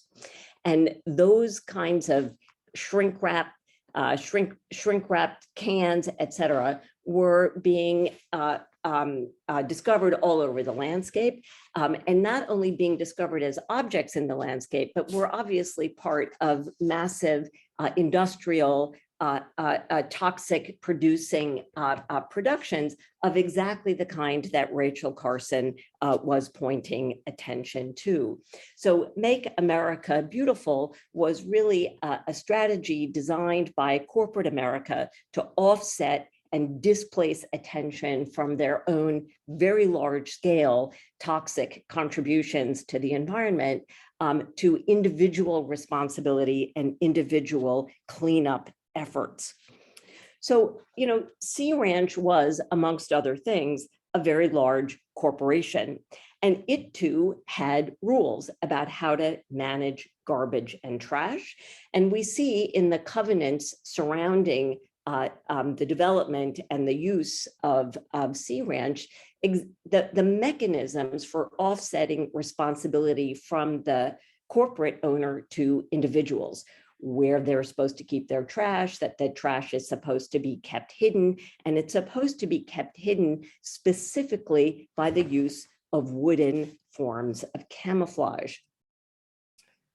So I started to track this idea of Sea Ranch as a corporate effort to think not about large scale forms of industrial pollutants, but rather individual forms of responsibility. And you can track this in the project in many ways. So this is a marketing strategy developed by their graphic designer, how to get people to come. They were supposed to come and they would be given a bag lunch with maps and other kinds of consumable objects, if you will, in them. If you look at what the site looked like in in 1965, it's not really clear where anybody was meant to put the trash of their lunch when they were done. So all of this is really oriented around the production of certain kinds of products, in this case, the transformation of land into architectural sites, without an understanding of how that production fits into the kinds of complex material chains that now interest most of us. So in addition, this living lightly on the land project turns out to have required the production of land itself. In other words, much of the territory had originally been forest, not buildable land. And the records of the Sea Ranch Corporation are full of documents demonstrating the number of trees, that the kinds of deforestation that needed to take place, the kinds of toxic materials that were used to keep the trees dead once they had been kept down. And not only that, the kinds of attention that were redirected towards transforming these displaced trees into new forms of consumable objects. So they cut down the trees, and the trees then became debris on the one hand, but also consumer products on the other, consumer products that then the owners of houses at Sea Ranch were in effect required to purchase in order to produce the image of living lightly on the land that was meant to be generated by the use of wood forms. So the Sea Ranch Corporation didn't begin with Sea Ranch. Of course, it began in the plantation that had been used to colonize and settle Hawaii.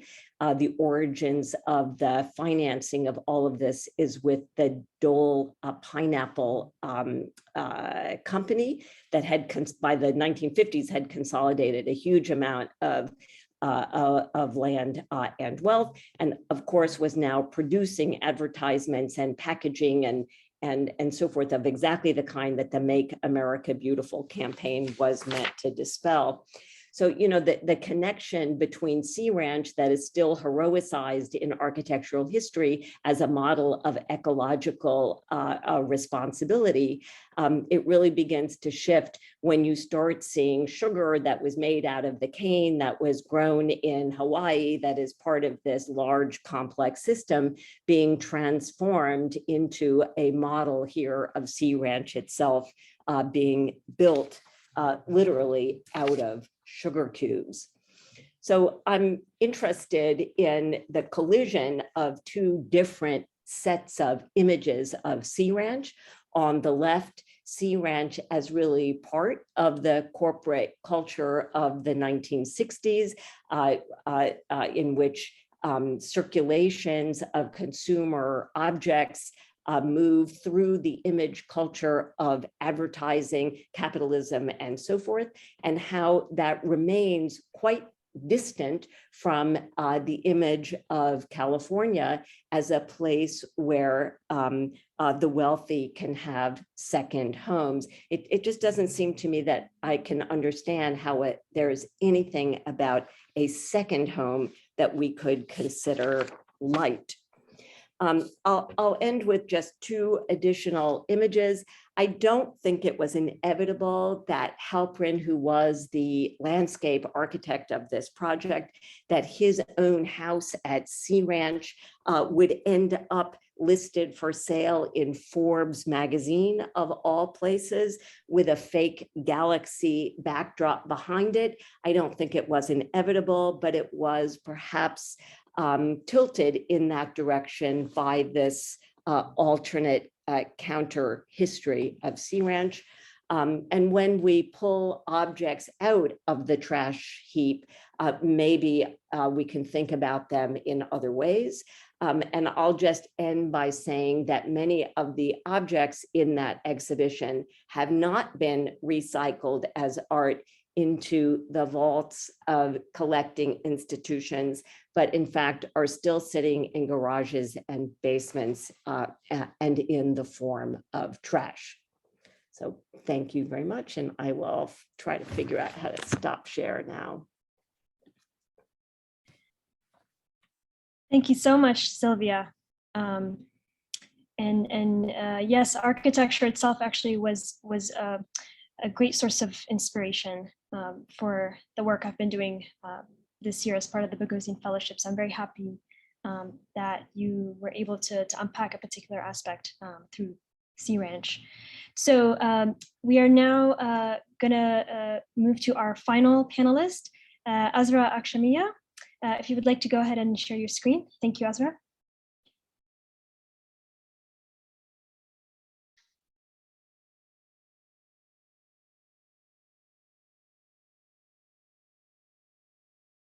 Can you hear me?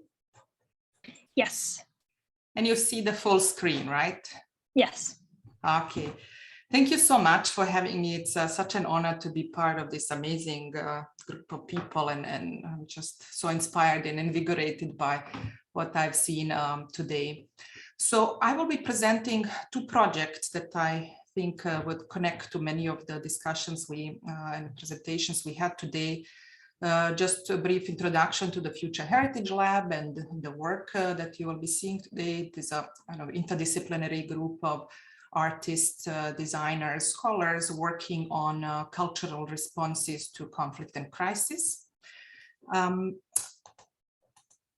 So as we are witnessing the targeted murder of civilians and the massive destructions of cities and cultural heritage in Ukraine, in Syria, Yemen, and other places, this long history of architecture's instrumental role in cultural warfare comes to mind.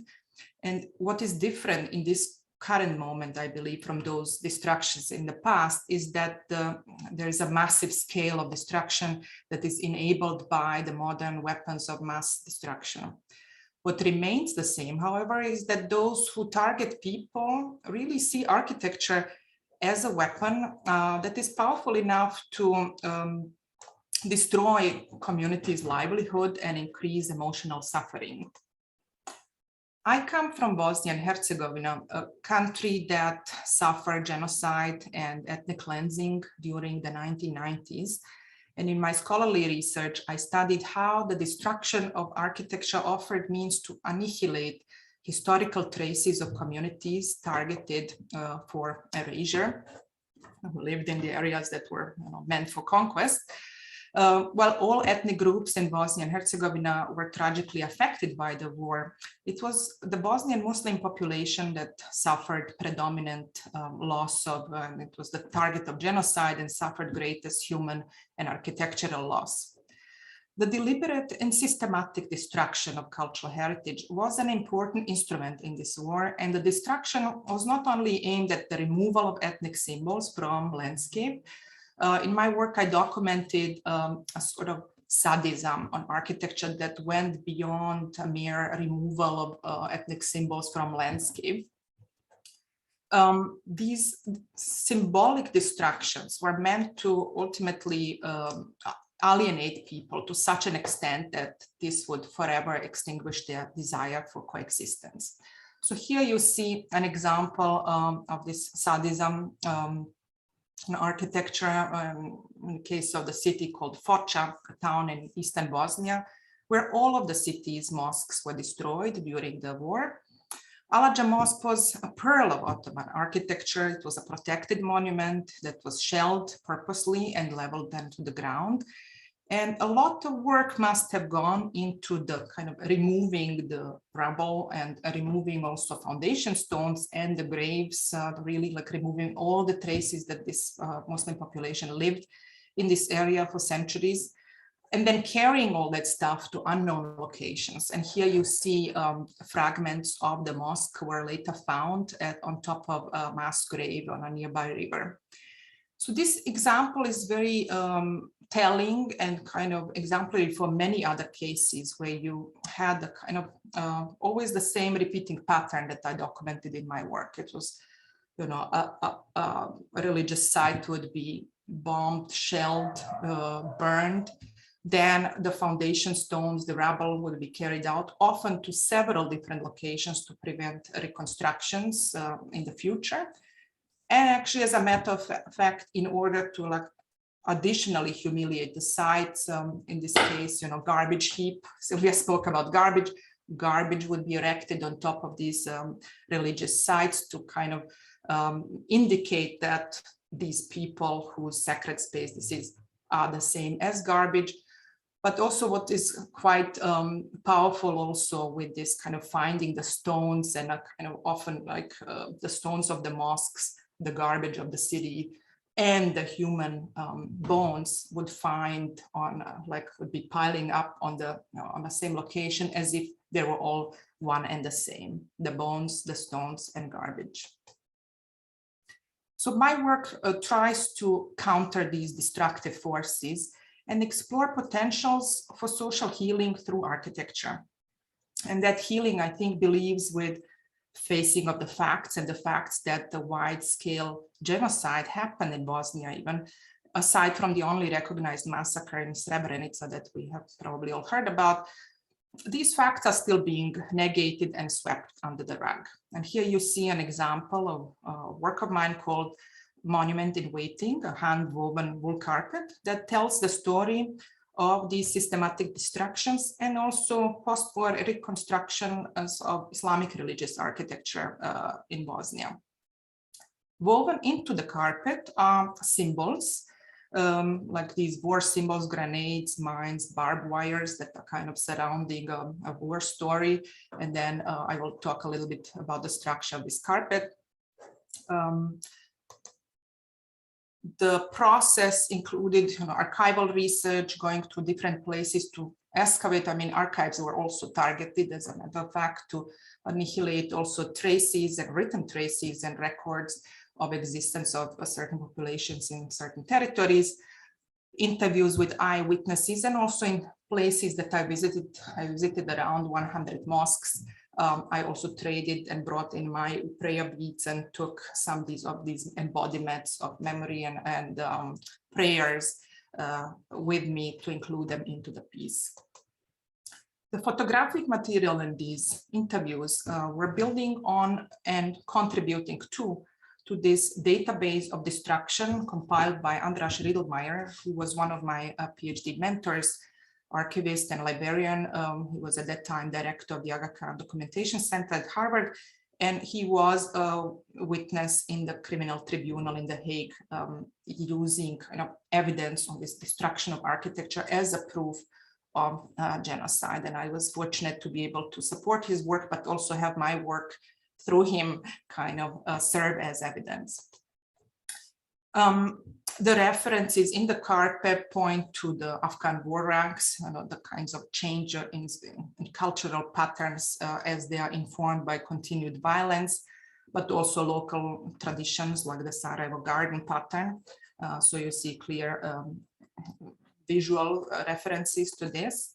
And then there's a coded pattern in this carpet, as you see. You see some leaves of this so-called tree of life motif are filled with data, which means yes or no, and they are pointing at the kind of manner and intensity of destruction, and then ways in which people restored their places of worship with changes and how big were the changes. So many see the rebuilding process as an opportunity to reinvent the nation born out of crisis. On the edges of this tree of life is where the kind of history and memory kind of collide, and where personal stories are compacted into birds, traditional carpet iconography that is symbolizing a kind of carriers of messages and stories. And here I coded these traditional birds with different kind of, they are related to the interviews and personal accounts. For example, the story of two birds in the same nest points at the kind of dilemmas over reconstruction and how do you deal with, the kind of traumatic memory connected to a place. In Ahmići, it was a place where 118 Muslim men were massacred by their Croat neighbors in a single day. And then the Imam was crucified and kind of nailed onto the door of the destroyed mosque. So that trauma was so horrible that, after returning to the place, the village actually split into two camps over the dilemma, like, how do we deal with this? Do we erect a monument, or do we, kind of just rebuild and try to forget? And they ended up basically splitting and building two communities. So hard was the dilemma on how to deal with the past. In many places, these, there are also stories of good people in evil times and people helping each other, but also difficulties of returning to places. I mean, we have a kind of continued apartheid situation in Bosnia, where you have returnees being given a granted right to return to places where they were forcefully expelled, but then they have to live under the rule of those who kicked them out and who killed their families. This is the case in Eastern Bosnia and Zvornik, where now the imam has gathered the community to kind of try to rebuild this destroyed mosque. But and many do this kind of grand nationalistic projects. He was insisting on a kind of delicate, small, original looking edifice that would just insert a sort of historical evidence. We have been here and we have been living here for centuries and we have managed to live together. So that's the kind of position of this architecture. But to signal that they are not welcome home, as they started rebuilding, a slaughtered pig was thrown into the foundation stones to signal, in Islamic culture, the foundation pig is considered impure animal. So the blood of the pig is staining the stones of the future mosque. The making process of what I call the monument in waiting is weaving, and the carpet was woven by women who survived torture camps and who now weave in these programs that are sort of offering us some form of trauma recovery and therapy. And then, my plan was initially, this piece was commissioned by Strom The Hague, an institution in The Hague, a place where International Criminal Tribunal is located, and the idea was to display this carpet in the criminal tribunal. But that was not possible because it was in the scope of the exhibition. Radovan Karadžić got arrested and the whole security measures were changed. So what we did was to display the carpet in the exhibition and then invite the lawyers and people involved in this process to kind of symbolically launch the monument by kneeling down in front of the story and connecting to it these prayer beads that were, embodiments of prayers of people that I gathered and exchanged in Bosnia. And you see how this carpet is left open. This was intentional aesthetic vocation of the idea that, to tell this full story and for monument to become a monument, first you need to kind of gather all these stories that were swept under the rug, but also to kind of acknowledge that this happened and kind of, kneeling down in front of those stories would symbolically launch the monument. Now, more recently, my work has shifted, continued with this, the depressing topic, but in a more playful way and in ways in which we are also working with MIT students and communities around the world to address ongoing concerns of cultural destruction and preservation and humanitarian relief. So this is what our Future Heritage Lab is doing, to bring these concerns together and using artistic methods. Our work engages a range of ethical concerns concerning cultural warfare. For example, how do we talk about the destruction of cultural heritage without the use of these images that were of violence that were really carefully choreographed and made for our consumption, of like implanting bombs and creating the debris. That destructional imagery is meant to enhance the impact of violence. And what does it mean to mourn loss and the destruction of a World Heritage Site when, like Palmyra, when millions of Syrians are suffering and being killed and forcefully expelled? And how is it that the world was more shocked by the destruction of Palmyra than, for example, the Great Mosque of Aleppo, which is also a World Heritage Site? How does one empathize with the suffering of people in these very remote locations for us? You know, how do we even connect?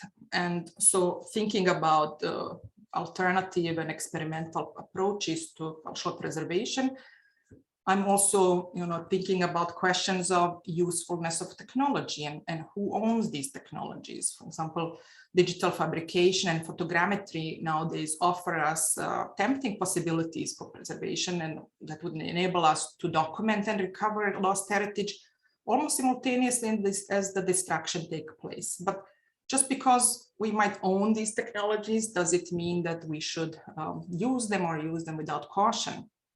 Or thinking about the implications. Think, for example, some of the colonial dynamics being perpetuated in touring of the 3D printed Palmyra arch in capitals of imperial power. And how does one consider local expertise in Syria? Here you see an example of a man working in a Zaatari refugee camp, creating replicas of the Palmyra arch that was destroyed by ISIS using kebab sticks and mud. And here, you know, a group of men organized themselves in a sort of working through heritage to connect with the lost homeland. But unfortunately, a lot of these efforts and the use of heritage and the making processes in camps often feeds a kind of national nostalgia mode, and it's not necessarily about like transfer of knowledge and to new generations. So work of the Future Heritage Lab is questioning these different concerns and thinking about ways in which one could respond through art and design. So in 2016, when MIT was celebrating 100th anniversary of its new campus, the move of MIT campus from Boston to Cambridge, I came up with this project called Memory Matrix and developed it together with more than 700 participants and MIT students to kind of create a position on campus on what is happening around the world, how we're celebrating architecture at home while, you know, Syrians are being killed and forcefully displaced. And it is a kind of monument in the process of destruction and reconstruction. It is a scaffold made out of chain link fencing with 20,000 little pixels hung that create an anamorphic image of the destroyed Palmyra arch, that is kind of recognizable iconic image. But with light, and depending how you move through the space only under one angle, you can actually see the full arch. It's always this fragmentary image that you see, speaking of images, right? And then when you zoom in and look at the fragments, most of these pixels were outlined and punched with holes, outlining monuments and artifacts that were destroyed during the lifetime of the participants. And here the idea was to kind of create a personal scale and personal link to that remote story. So here, for example, you see outline of the Great Synagogue in Munich that a student of mine designed, with whose grandmother survived the Holocaust. This synagogue was destroyed by Nazis during the Kristallnacht pogrom in 1938.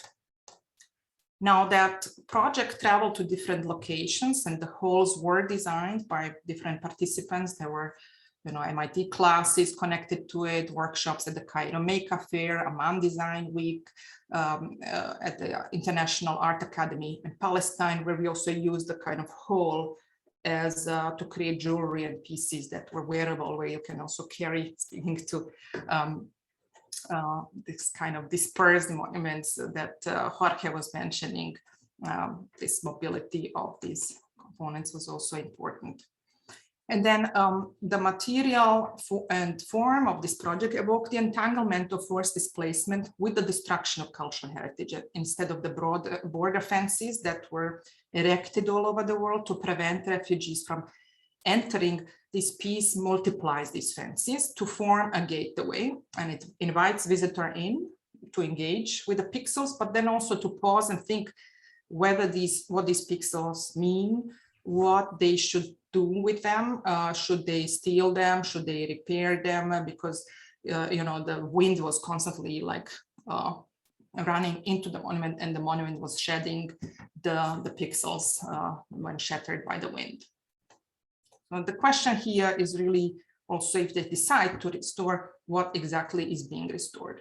And here is, you know, the lesson that I kind of learned from Bosnia that I'm trying to bring in all of this work is the question of what is being restored when restoring material aspects of heritage. So with the example of the famous old bridge in Mostar that was restored in 2004 with an enormous effort and expertise by different international agencies, including UNESCO, where you know, original stones of this Ottoman bridge had to be fished out of the river. Then, you know, it was reconstructed exactly using the same techniques during the Ottoman period.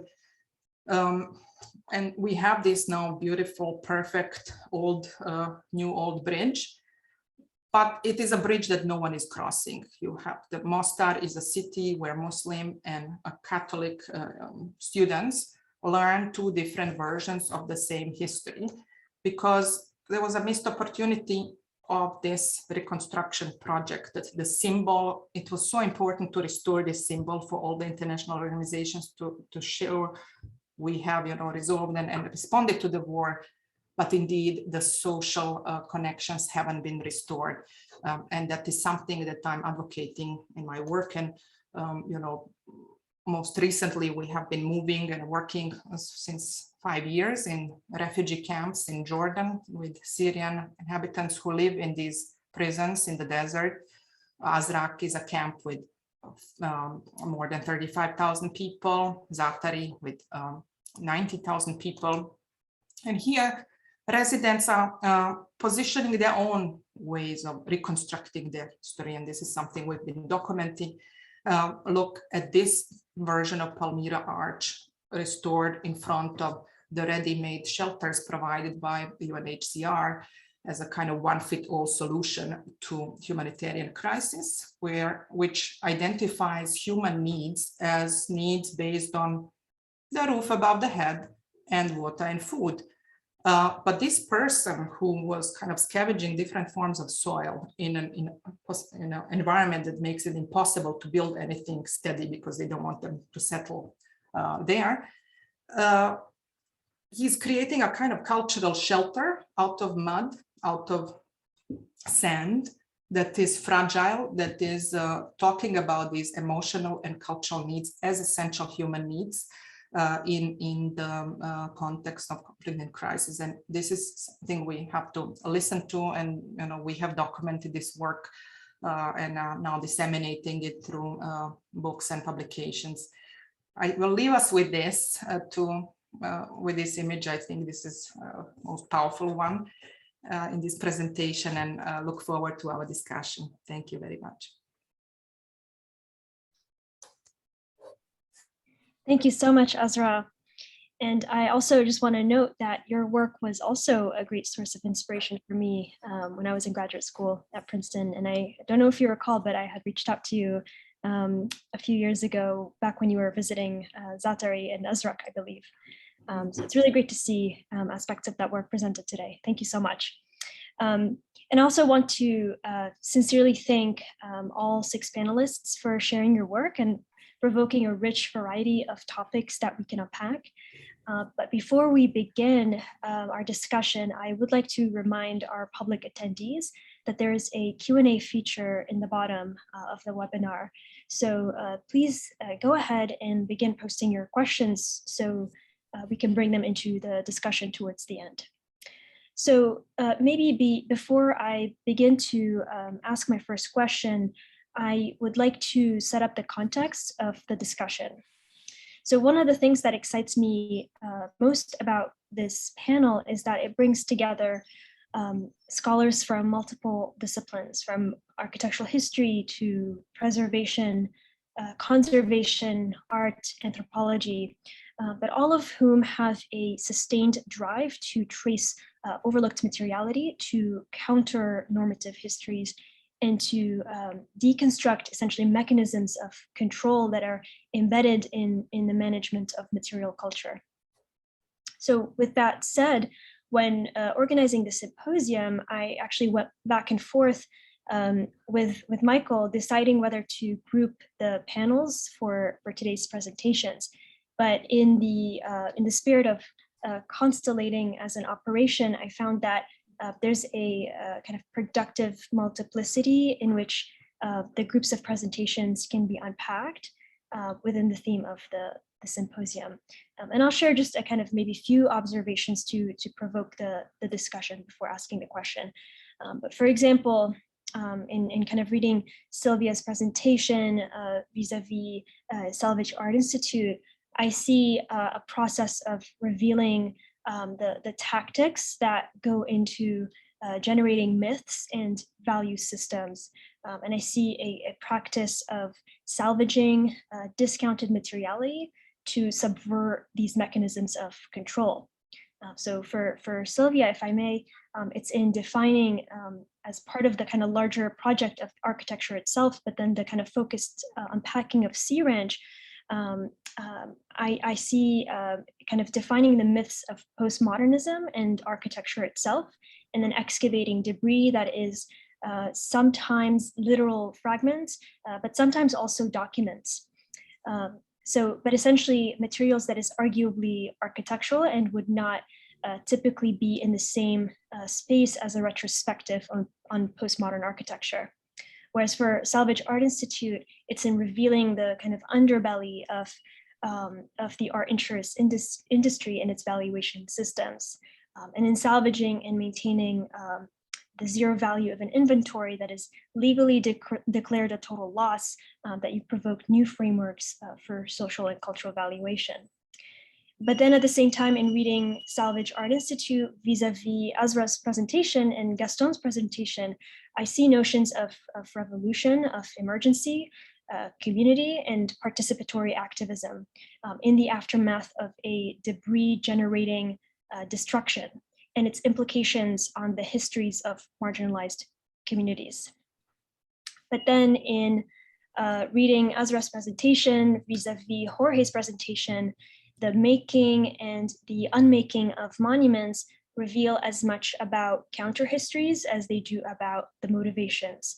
So for Azra, for example, it's in tracing the visible debris of monuments deliberately destroyed, whereas for Jorge, it's in extracting and embodying invisible debris that would otherwise be destroyed to maintain an image of monumental purity. In reading Sylvia's presentation vis-a-vis Azra's presentation, I see the deconstruction of the myth of the normative history through the image.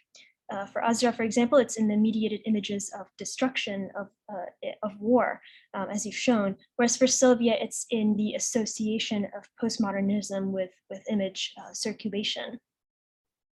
And in reading Jorge's presentation vis-a-vis Gastón's presentation, the notion of geographic distribution and juxtaposition, and I know that Gastón, you wanted to get into that more kind of more potentially during the Q&A, but the notion of geographic distribution and juxtaposition unlocks unforeseen histories and interpretations.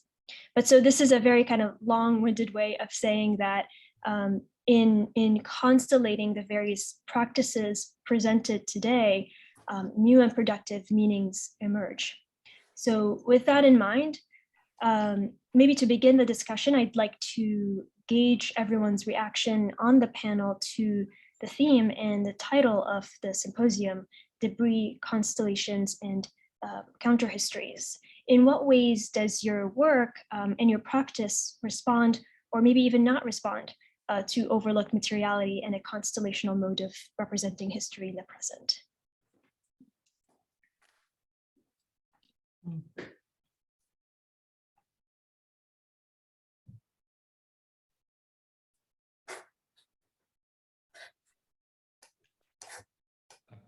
mean, this might not be an answer to the question, but just to get us maybe going, I was blown away by all the presentations, and just there's so much there so much richness there to talk about. But maybe one place to begin is just this question of value that that Elka brought up, and the ability, I think what comes through so strongly in the work of the Salvage Art Institute, and I remember that exhibition at Columbia, which was just phenomenal, because of course the first thing that strikes you is that these works still, of course, they're art. They still communicate, and you develop attachments to them, and they have a power, aesthetic power, and they grab you, emotionally. But they are, let's say, their artistic content is not reducible to the intentions of the artist. And they've picked up meaning along the way. Part of it is their destruction, part of it is their reassembly. And I think that this question of the kind of that meaning, the unintentional dimension of it, that doesn't necessarily completely evacuate the notion of intentionality of the artist, but that supplements it in an interesting way with other really important stories. And I think Salvage Art Institute does such a great job at just really giving us a thick description of that artistic, somebody mentioned affordances, I think Elka, you mentioned affordances. Yeah. Oh, somebody else. Oh, it's a blur. But I don't know. Matthew did. Oh, Matthew. Yeah. Okay. Yeah. So you guys together. Yeah. But I thought that was brilliant, because you really, this notion of value as really coming out of a kind of a social material, social spatial capacity of these objects is really interesting, because it raises the possibility that the meaning in these objects is not exhaustible by some kind of association with the artist. And that's just so liberating, because then all these larger stories are coming out that for me were in everyone's projects, and I think that's a real shift, let's say, in practices. I think Sylvia alluded to it, kind of collaborative nature, the kind of network nature of the works. I was very inspired by that. It's also true in Azra's work. I mean, Azra, who, by the way, there's so many layers to her work, because she would, like, so far ahead, and everyone's talking about NFTs. I think Azra was one of the first people to start using blockchain. Each one of those pieces, if I remember correctly, Azra has a blockchain tag to it, which so it's all these works are in a sense both splitting apart and coming back together, and enabling communities that have been split apart to, in a sense, reassemble stories. Could I ask, speaking of images and global circulation and so forth, this is not directly to the question that you posed, Lynn, but I did want to ask Gastón, and first of all, thank you for this really powerful presentation, and really thanks everybody. It's just a great way to spend an afternoon learning so much. But Gastón, I wanted to ask you about, I was a little surprised that you didn't mention the blockade in Canada, the recent blockade in Canada by the truckers, which I think of as, being embedded in a not just a very different political reality, but one that is really opposed to the political reality that you showed us. And I wanted to hear you talk about the appropriation of a strategy that you presented in relation to revolution and indigeneity, and you know, how that happens. What does it mean when that happens? I'm just curious your thoughts, and also maybe why you didn't mention it. Yeah, thank you, Sylvia. That's a great question. I didn't mention it because I didn't have enough time. I guess I had enough already on my plate, but absolutely. And that's what many people pointed out when the truckers' protest happened in Ottawa not too long ago, how the right wing in Canada has embraced tactics that maybe a few months ago they condemned when Indigenous people were blockading. I didn't mention that when the Shutdown Canada protest took place, the backlash towards the end was really apparent. There was a lot of hatred towards Indigenous people, both in social media, and there were reports of violence. So, but it was a big paradox that, you know, a few months later or a year later, we see the same tactic deployed with totally different protagonists, a totally different ideology. There was a mix of, you know, anti-maskers and white supremacists and conservatives.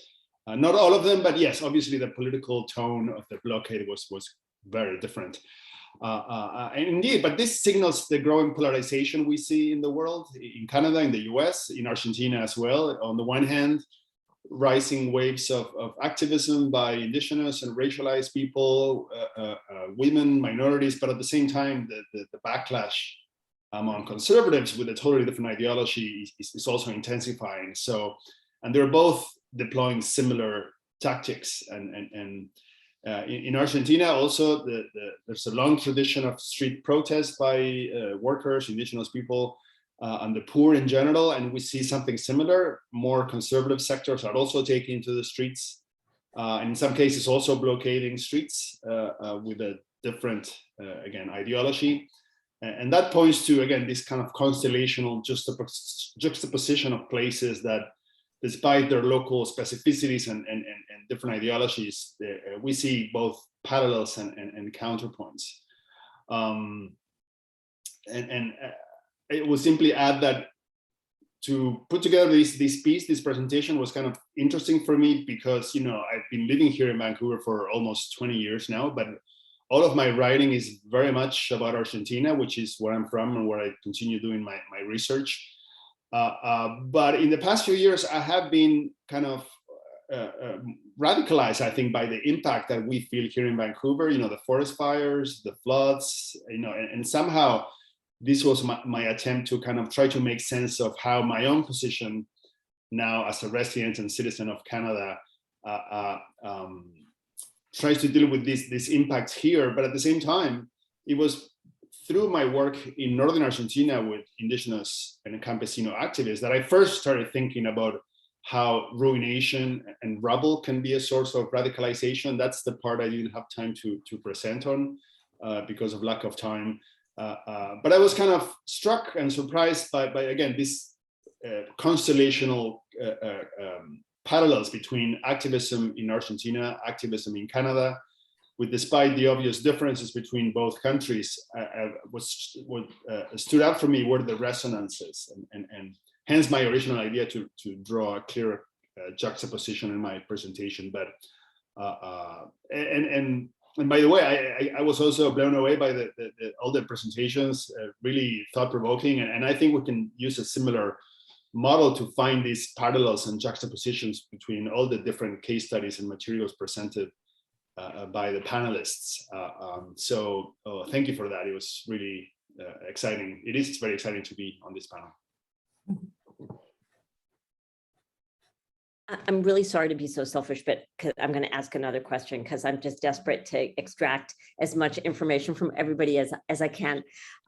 So the insurance thing is totally fascinating, and you know, I've done a little bit of reading on the unbelievably important role that art historians are now attaching to insurance as part of the history of artistic practice. So it's super interesting to think about this as a historical problem as well as a point of departure for political intervention in the way that you presented. But I did want to ask Azra, because I was thinking about, that, you know, in the way it's discussed in art historical practice, it's art objects that get insurance. And if you think about the history of insurance with regard to architecture, actually, it's often the architects who carry insurance, who require insurance to be indemnified from various kinds of things and so forth. And it produces a, you know, it's an interesting difference. So Azra, I wanted to ask you, and trying to get to a question about insurance and value and so forth, in the kinds of camps that we're looking at, what are the flows of insurance or the absence of insurance that we see there? When institutions erect those shelters that are inadequate in all of the ways we know that they are inadequate, do they carry insurance, like if they fall, or what are they insured against? Would the possible destruction of human life at is it insurable? Does it have any value? I'm just curious, is there an insurance policy for my camps of migrating Syrians? That's a great question. I don't know the precise answer, but what I have gathered from, you know, the kind of bureaucracies behind these camps are super intransparent and difficult to grasp, and they're also constantly changing. So the camps are erected as a safe haven for people, and as such they are, and who insures, who guarantees that safety is also the question. On the one hand, you have the UNHCR, it's a kind of on the international scale, but then it actually needs to confirm in managerial terms of these camps to the regulations of individual countries. In Jordan, that is, there is a special ministry and directorate for Syrian refugee affairs. And so these two entities, the international body and the local government, are kind of regulating the life and life worth of these people. I mean, there are serious violations of human rights, just like the sheer impossibility of free movement is the first one. Like, they cannot actually exit whenever they want. If they want to exit and see a family member in Amman, they take, and if they get the permission, vacation days from the prison, so to say. It's not called the prison, but it's called the safe haven. So I doubt that there is a insurance of any sort. I mean, there is barely like security in terms of like healthcare and fire provision. I mean, if you imagine you get like one hut, and if something starts burning, who will come and actually like extinguish fire in your shelter? So it's quite difficult place in which people are put to live. But it's incredible to me how they manage, and Jorge spoke about value, like out of that impossible situation in which they are put in. And mind you, only 10% of these refugees live actually in camps. Everyone wants to live outside and live in cities, so 90% live on them. So what are these camps for? That's where the display of kind of our generosity on international scale is being displayed. And but then how do they create value and a kind of worth of life in that environment where they are deprived from anything? Is that they collect garbage and debris of anything pre-existing and transform that into a livable environment. So what you see, I mean, the Palmyra arch replica is one example, but many inventions that we have documented where people are building, water fountains in the middle of the desert out of like garbage. And I think the word garbage for me was striking as people were presenting. There is something about the kind of debris that points to this notion of value and garbage, and then the need to clean it. Cleaning, I mean, Jorge, in your work, it's like the value is in cleaning. In Bosnia, the value, I mean, in the eyes of the nationalist extremist, was in the ethnic cleansing. Again, like we're cleaning the territory of dirt and human garbage, right? So there's this social value and meaning that is embedded in the materiality of debris that I think is kind of fascinating in the ways everyone was talking with very different backgrounds and politics behind the individual cases studies. But I think there's a common theme here of the kind of value and garbage and cleansing that and if protects us. And if I may follow up also on Azra's point, I think, Sylvia, that's a very pointed question and a really interesting question. And I recall when I visited Zaatari a few years ago, maybe one aspect I think where insurance plays a role is maybe not in the kind of expected definition, but I remember meeting families who would pour concrete onto the floor of caravans because these caravans had wooden flooring, which didn't allow for the families to pour water and use a squeegee, which is kind of very typical of Syrian families as a kind of a mode of maintenance. So they poured concrete, which was illegal technically, because concrete entails permanence, and refugee camps are designed to be temporary settlements, but in fact do become permanent.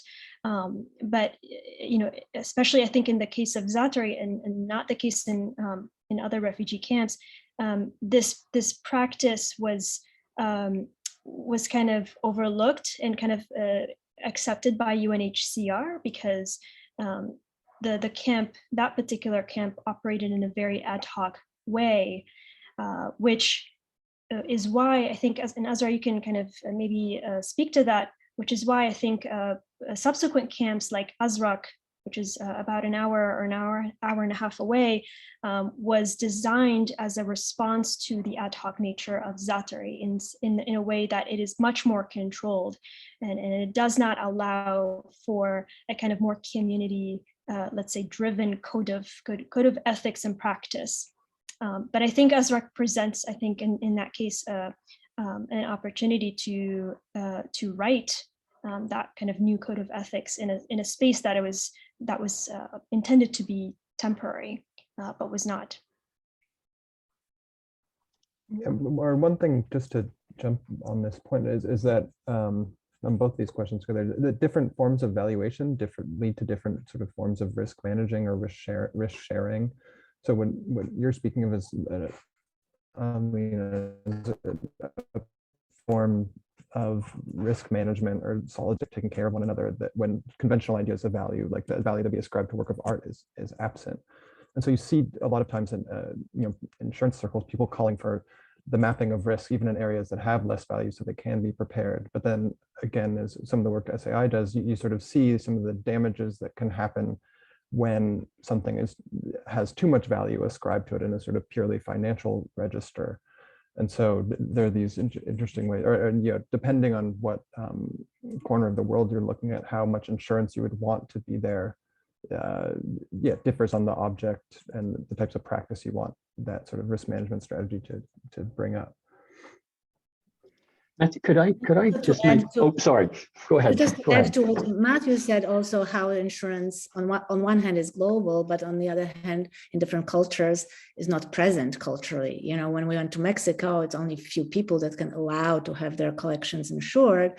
When we're looking again now in Ukraine and what's happening in Russia, those objects that are insured, insurable, are locked off now without access. Pinault left on the plane, left the Pinault Foundation, and the doors were shut on the exhibitions that were there and objects that are there. There's no way to verify if there has been damage, leak, or anything there.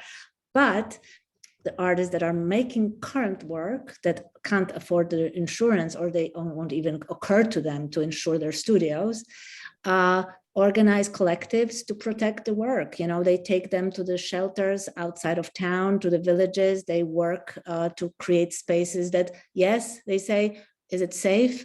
It may be bombed the next day. What gives us a sense that this is a safe place? But I think this energy that suddenly separates a certain kind of art from a certain kind of art, a certain kind of value for another kind of value. And what Gastón was talking about, I really love that phrase of the political attunement to the process of processes and forces that generate ruination. That our work, like we're always ready to try to stay, in tune to the situation which certain objects lead us to.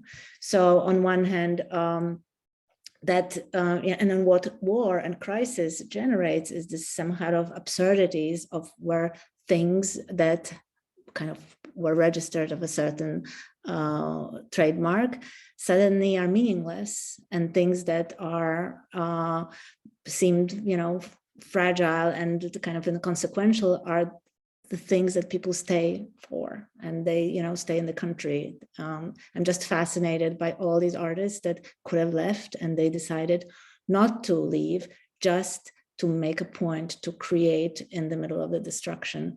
And that's kind of an uninsurable process in itself, but of extreme interest to, what we see as important. Yeah. Could I just make a quick observation that we have some questions in the chat? I don't know if you all can read those, but I want to make make a similar, I guess, point to the one that many people have made, which are so many fabulous presentations, but also in each one of them, there's something I want to steal. There's so many good, I mean that in the most generous way. I mean, there are a lot of things that were suggested today that I find so provocative that I'm trying to figure a way to think through it. That one of the things that I have to say, I'm really driven to speculate about is how do you all feel about the efficacy of the variety of practices that you're engaged in, given the Jameson observation earlier about, let's say, it's easier to imagine the end of the world than capitalism. I actually believe that. But one of the things, especially with SAI, that I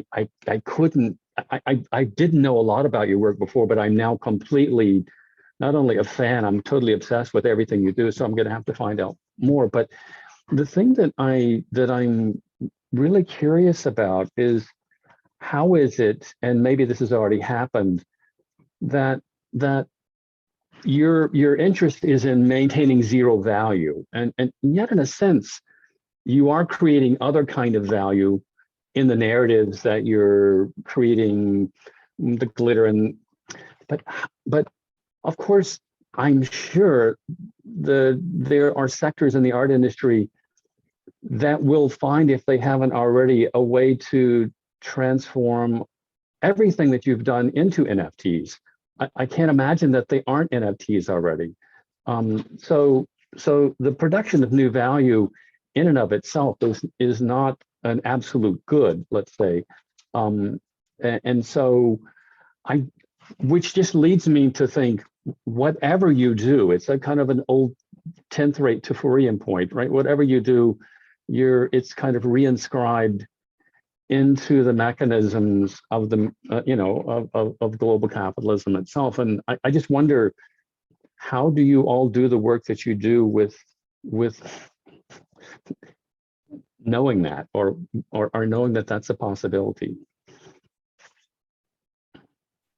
You want to speak to that? Well, I think what SAI does, since the time we disconnected from Columbia University and became completely independent and started to do things that are, we don't have to be accountable to anyone, and nobody's going to tell us what we can or cannot do. We can also be unpredictable and take risks, and that unpredictability and constant need to tune in what's going on is part of excitement of the work, but it's also part of this force that is completely, I think, independent of us. So for example, in 2019, when I was in New York, I'm part of Rise and Resist group, activist group that was very present in the streets in New York since the Trump election. And one of our activists from Rise and Resist climbed the Statue of Liberty. You will maybe remember Patricia Okumo, who was threatened with, I don't know how many months in jail for that climb. And one thing that was going to help her out is an offer of employment. And we have, as activists, tried to, create a force and create some help to do it, but we couldn't find it. And we had the power as SAI to step in and offer her, create a space on which we could give her an offer of employment. And I used one of our objects, SAI 63, I think is, when I went to the federal court and stood there with the history of our accomplishment. It was very easy for the lawyer who was defending her to point to us and to point to that history. And we got her out of jail. And for me, there is no NFT for this. And it was just that, perhaps that provoked the separation from the institution, but for us, it was worth it. And we are willing and kind of watchful how other aspects of reality can be involved in what we do. And this having the zero value is sort of like a temperature meter for us. It's kind of a point of reference through which we can see how things go up and then how things also go down, because things go also to below levels of zero. So in that way, maybe because just being unpredictable and being able to take risks and having just the only thing responsibility to have is to figure out the strategies, how to keep this, getting access to free storage. What is free storage? How through the networks of friends that we have who can help us to continue to practice and exercise the policies that we make and make sure that, and sometimes we probably fail. We had failures when our pieces were somehow taken away from us.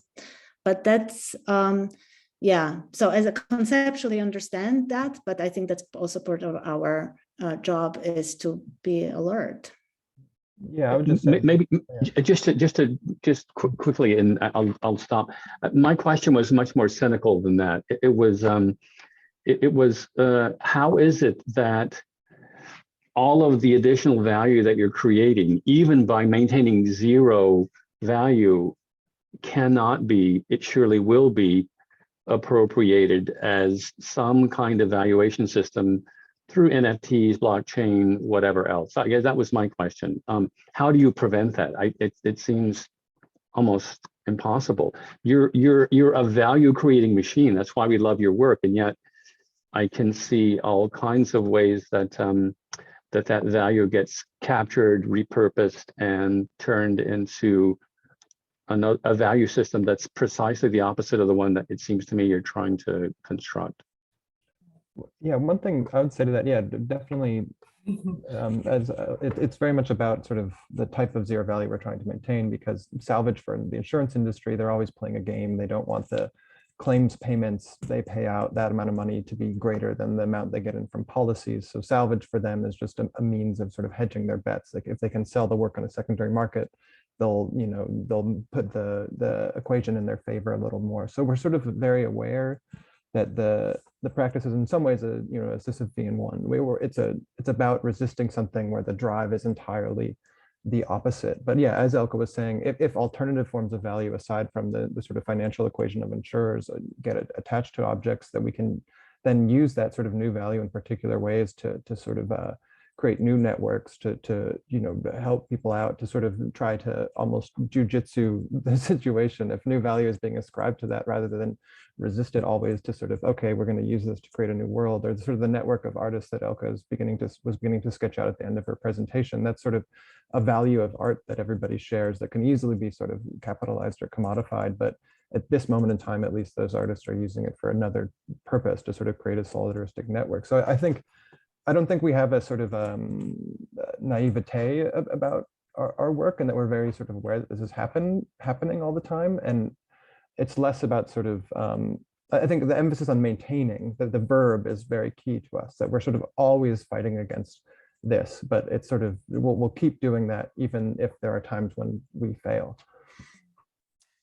And just back to the word cynicism, I mean, this is what capitalism leads us to, right? To kind of give up and think like nothing can be done. And this, I don't think so. I mean, in these places of absolute existential minimum, like grenading of the city of Sarajevo, similar what's happening in Ukraine, people would go on the street to organize an exhibition, even under the threat that they are going to lose their life. They will go to the cinema and stay, creating and enjoying art was something that was of an essential human need, and that was beyond doing it to sell something to someone. There is hope in this notion of human creation that goes beyond the kind of market value of stuff and of art projects. And when you look at that art, that meant he didn't build it to sell it to anyone or to defy the camp. He built it because he enjoys culture and heritage, and he built it in a way that can also not be replicated or moved. I mean, it's crumbling, so it's kind of also, it was built with this notion of it's going to fall apart, and it's fine. But it is there as an act of creation and evidence and testimony to life and to love to other people in the camp. And I think there's something so powerful in recognition of that value that is just really beautiful and hopeful, even if it's to be learned from these like worst places on earth. But I think, it gives hope for the world. One of the kind of image also that was accompanying us was that when this transformation happened in 2019, we started to look at our inventory as compost, as a kind of something. And of course, you can buy compost and you can market it and you can package it. But there's the kind of latent unpredictability of what's going to come out of it and how it's going to ooze or grow or do whatever. That creates a different sense of world and possibility. And it's, kind of Whitmanesque almost, composed and sense of power in it that is a life thread for many people that want to do things despite of its sellability, its price, or not. And I think that's what when we think about is capital, is cultural capital the same as other kinds of capital? That's one of the aspects that we all struggle with. But I know a lot of people that will turn away from gain to do something else just for some other power of it that isn't that kind of compost force. There was something in the works that were presented today that to me is very, back to Azra's point, very interesting and suggestive, because like none of these works sit in one place. There's a kind of mobility to all of them. And, a lot of, questions of value or insurance and so on have to do with being able to kind of fix things or pin them down somehow so they can be described in legal texts, and they become parts of some kind of land registry or what have you. That and so a lot of, for example, let's say even Sylvia was talking about architects' liability, has to do with the lot line. You're responsible for what is inside the lot line. If the building next to your building falls, that's not your problem. Your problem is that your lot line. But when you look at it from the perspective of dust, your building is half up in the air. It's not all in the lot line, but you're not responsible for that. So there's a kind of, I think, a new ethical dimension kind of once you begin to see in all these works the kind of fluidity of the artistic production and the new kinds of assemblies of these debris. Then a new kind of question of responsibility or commitment, which I think was what I love that in Gastón's presentation, the kinds of commitments that people are expressing outside of themselves, towards larger kind of causes that are not immediately beneficial to them, maybe, but there are kind of larger imaginaries that that they can subscribe to, and that has to do because they're subscribing to a kind of imaginary. They're visualizing. And I think some of these works do that, and I think that's a very important part of paradigm shifts. That you visualize a kind of different way of thinking about your relationship to the world. And so these works that begin from the point of view of debris, but then begin to put it back together, even whether it's in exhibitions or different kind of media suggest there's a kind of new imaginary about our relationship to the world. And I think images matter. I'm very interested in the atmosphere as a cultural object, because like very simply, if we were to say, okay, the atmosphere is a heritage object, let's take care of it. How would one begin to imagine the institutions necessary to do that? We have museums that can take care of little, Elka has a storage problem, that's, when we have paintings, we have institutions, we figure that out. But if we have if our painting is the atmosphere, what kind of institution do we need to conserve it? And we don't have that because our institutions are nationally based. We don't have really international institutions. We don't have, for all the talk of global, we don't have a kind of ability to work. But kind of, a part of what's interesting about Gastón's work is you can see real resonances across, different publics around the world that gravitate around ideas. And so that I think is very, very interesting to me. But it requires rethinking the visualization of these realities. So for example, when you visualize the world, all these images that flatten the world into a 2D image, they don't have clouds, for example. None of them have clouds. And the problem is in the clouds, so that I think requires these images that are kind of unifying, right? They come with their own kind of, top-down thing. So the resistance to the kind of unifying single image, right, which is the putting everything in a frame, I think is in a lot of these works. They don't fit into a frame, a single frame somehow. They resist enframing, which is one way that you begin to, I think, undo the kind of the tendency to fix, right? Is the first thing is to enframe.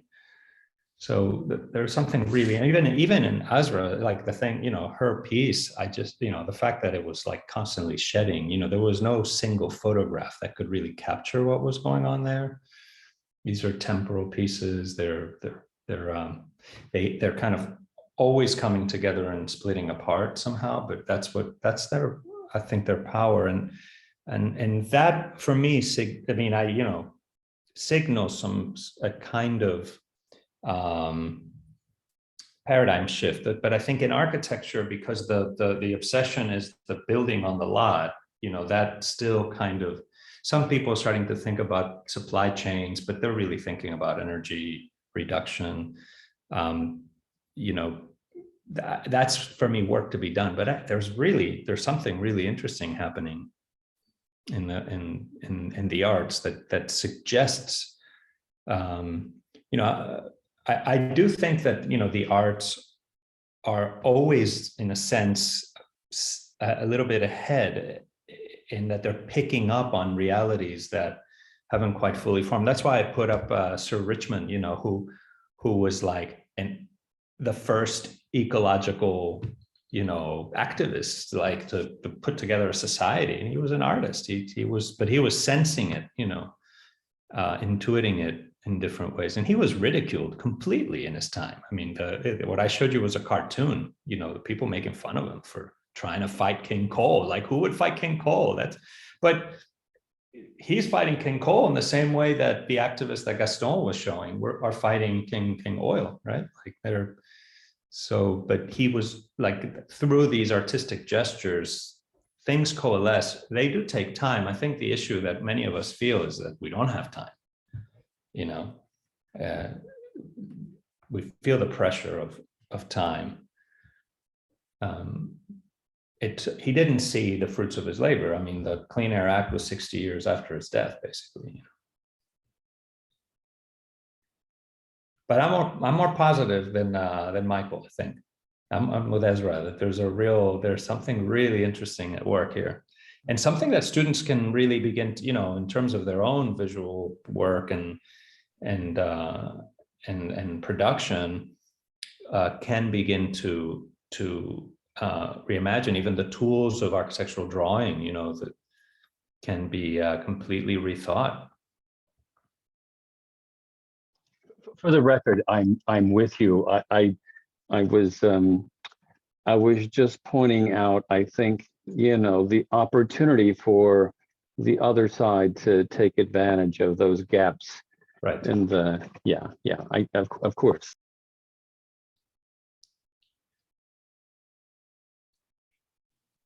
I would like to maybe answer some of the questions in the chat. There was one question addressed to me about the tar sands in Alberta, and whether this is a famously dirty type of oil, very expensive to extract. And the question is whether that dirtiness is part of the equation of the opposition to the pipelines. It is definitely part of the question. It's very interesting in Alberta. I understand that people talk to, and officials especially prefer to talk about the oil sands, because they see the notion tar sands as kind of a part of the demonization of oil production in Alberta as something essentially dirty. Obviously, even if this was regular oil, it would still be a part of the big mess we're dealing with climate change. So part of the famously destructive nature of the tar sands in Alberta, it is part of the opposition, but I think people will oppose the pipeline regardless, even if it was carrying regular oil. And that was, so again, that was a question by Brendan. And there's a question by Michael that I think is really important about the word choice we use, about the different concepts we use, rubble, debris, ruins, dust. That's something I analyze quite a bit in my own book, Rubble. I try to develop the notion of rubble as a category alternative to the way the notion of ruins is so often glamorized and romanticized and fetishized. So I like the term rubble because it kind of automatically de-glamorizes ruins. And I use the terms ruin and rubble as interchangeably, but I tend to gravitate towards rubble because of its potential to unsettle romantic views of ruins. But I guess I have a question for you, Jorge. I loved your presentation, but I was intrigued by your use of the word dust to name what, because dust obviously evokes not necessarily toxic debris, but your examples were about pollution and contaminated air. So I was wondering about your word choice for dust as opposed to other more, different type of terms. Yeah, thank you for that. So the title of the, and I'm not going to call it Constellation, is The Ethics of Dust. And it is a title that I took from a work by Ruskin, which was called The Ethics of the Dust. So I began there. And so not intentionally, kind of really intuitively, but with an interest, it's that book is a treatise on mineralogy.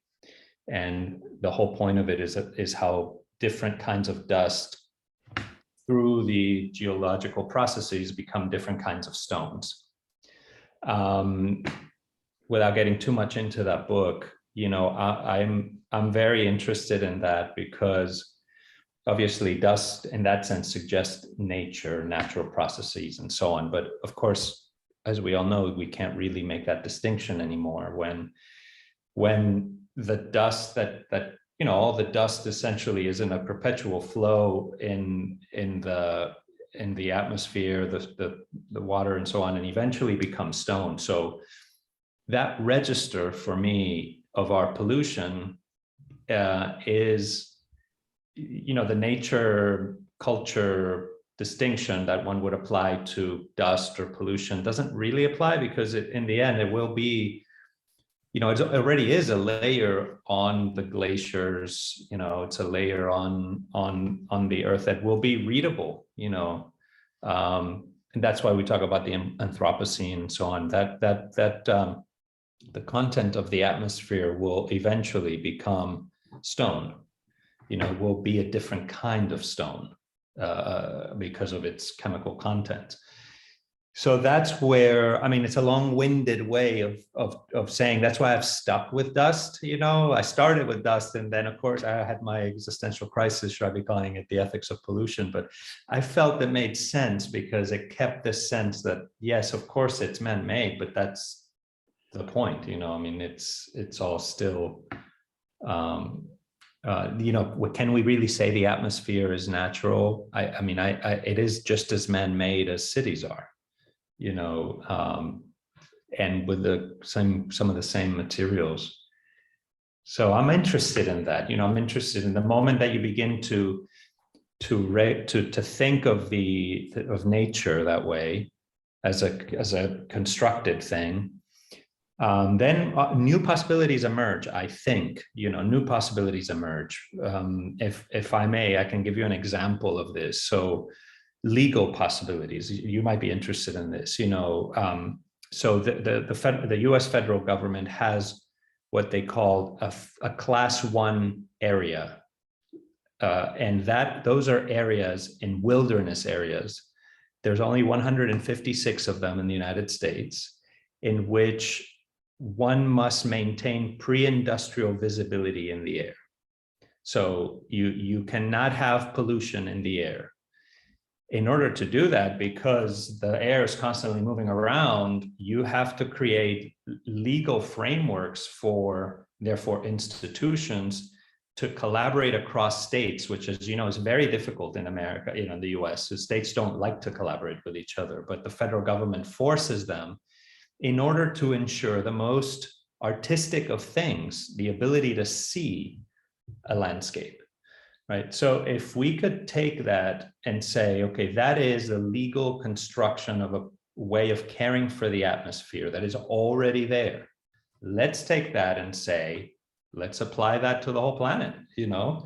How do we begin to do that? And there are precedents for that. There are some real precedent. The Taj Mahal, for example, is an important precedent.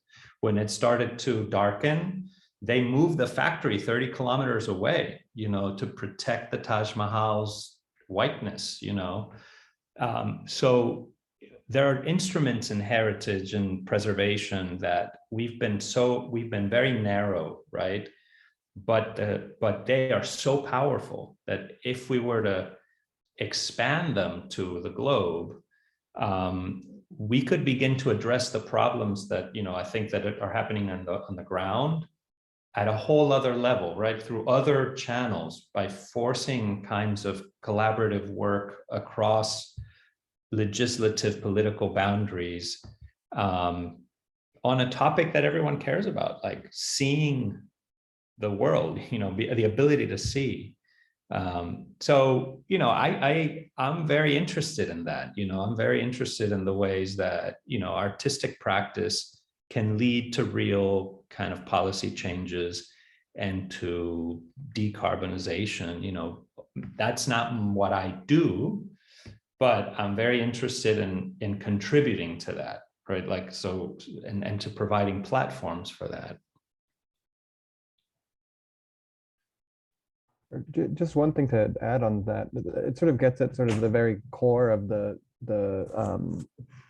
presentation and all the focus of the entire topic on sort of making other histories, because a lot of the practices, as you're saying, exist for preserving things in particular. If you look at very advanced level insurance, like people making catastrophe models and people who have massive real estate portfolios, they need to know when hurricanes will be and this, that, or the other. They basically develop using complexity science almost to sort of ensure the topological cohesion of a given investment portfolio. But the problem is this sort of practice of preserving something is applied to a particular form of value, of just sort of real estate financial value. So the question, the sort of central question of the symposium of finding new forms of value, new forms of history seems to be essential to exactly what Jorge is talking about, the types of practices we need to develop. Jorge, I just love your work, and so nice to see you talk about it and bring out all of these complexities. And I brought in Sea Ranch today in part because I knew you would be here and have written so much about it, and I'm really trying to maybe ask you, who in some way, because I have to say I was really surprised by all of the things that I found out about Sea Ranch. And I think that you figure Sea Ranch in your work in a very different kind of way than I'm thinking about it. And it is a monument in the history of 20th century architecture, one that is being revivified and being made even more beloved today. And so I feel that if I can make any contribution to deflating this thing as it's inflating now, in my world, it's a very small kind of contribution. And so I'm hearing you talk about the importance of seeing a landscape, and this question of what do we call, what words do we use? Yeah, so if we take maybe a more cynical, Michael's more cynical view, and go back to Sea Ranch, what they did was deforest 10 miles of coastland in order to provide a view. And you could not sell a second home unless it had a view. And so in that deforestation, and by the way, again, on what fucking planet, excuse me, is a second home nothing, anything other than profound excess, even then, but leaving that aside. So they're deforesting this land with DDT and Agent Orange, exactly Agent Orange. And then they're saying that they have produced debris, which in their vocabulary is a kind of natural byproduct of necessary construction. It's really clear that they're making a distinction between waste, which is maybe bad, and industrial, because Rachel Carson is beginning to associate waste with toxicity. But debris is a natural byproduct even of industrial processes. And the greatest invention is to turn both into litter, which is something that is understood to be the responsibility of individuals. I mean, it's an absolute, and then this is where Michael's cynicism is just, they were so more cynical than you, Michael, you can't even believe it. The idea that they're cutting down these trees and producing this ideology of lightness on the land, and then turning it into building products, and then building it into the code of Sea Ranch that you must use this wood. I mean, it is absolutely a concatenation, which is whatever. I mean, I'm with Michael, like that's the history of capitalism. But what I don't understand is how Sea Ranch continues to be the poster child of ecological responsibility. Like, that's not a counter history. That's a normative history that is being reinforced more and more. I don't know, you've written about Sea Ranch. Were you surprised? Well, I mean, I actually learned a lot from your presentation. I mean, my intersection with Sea Ranch was through the work of Charles Moore, and I was looking very narrowly actually at his interest in supergraphics, and but it is eye-opening to see the way in which, the as you say, the entanglements of this work and precisely the opposite of what it was presented to be. And it's very, I mean, I think it's very important work that you're doing because of that, because some of these emblematic, projects of environmental architecture, have been presented with such, enthusiasm, as to kind of, just gloss over all of this other reality, which the devil's in the details, the devil's in the details. So, and you bring them out. It's also interesting that you talked about Halprin's house, which is normally not on the picture, because this has, I mean, as you mentioned, it's a huge area. But all those other, and Worcester was there too, right? I mean, there was a previous, so like that whole Berkeley, school was so involved in that. And that is essential to think about that. And it is very problematic that the visual dimension was so, dominant as to just completely rethink, clear cutting that landscape is just unforgivable, it's crazy. But you have to do something with those pieces of wood. I can't believe did you just say you threw them back out onto the garbage? No, I didn't. I mean, this is another thing I was maybe just thinking about when Michael's concern about the best work is going to be, even the best trash. Capitalism finds the way to turn trash into value. I was thinking about the fact that there's good trash and bad trash apparently, and that certain forms of trash get turned into value. But so the wood, I have various objects, and I think that they don't carry the signifiers of art enough to be converted back into some kind of value. So the super graphic tubes, everybody wants to collect those. The Venturi panels, everybody wants to collect those.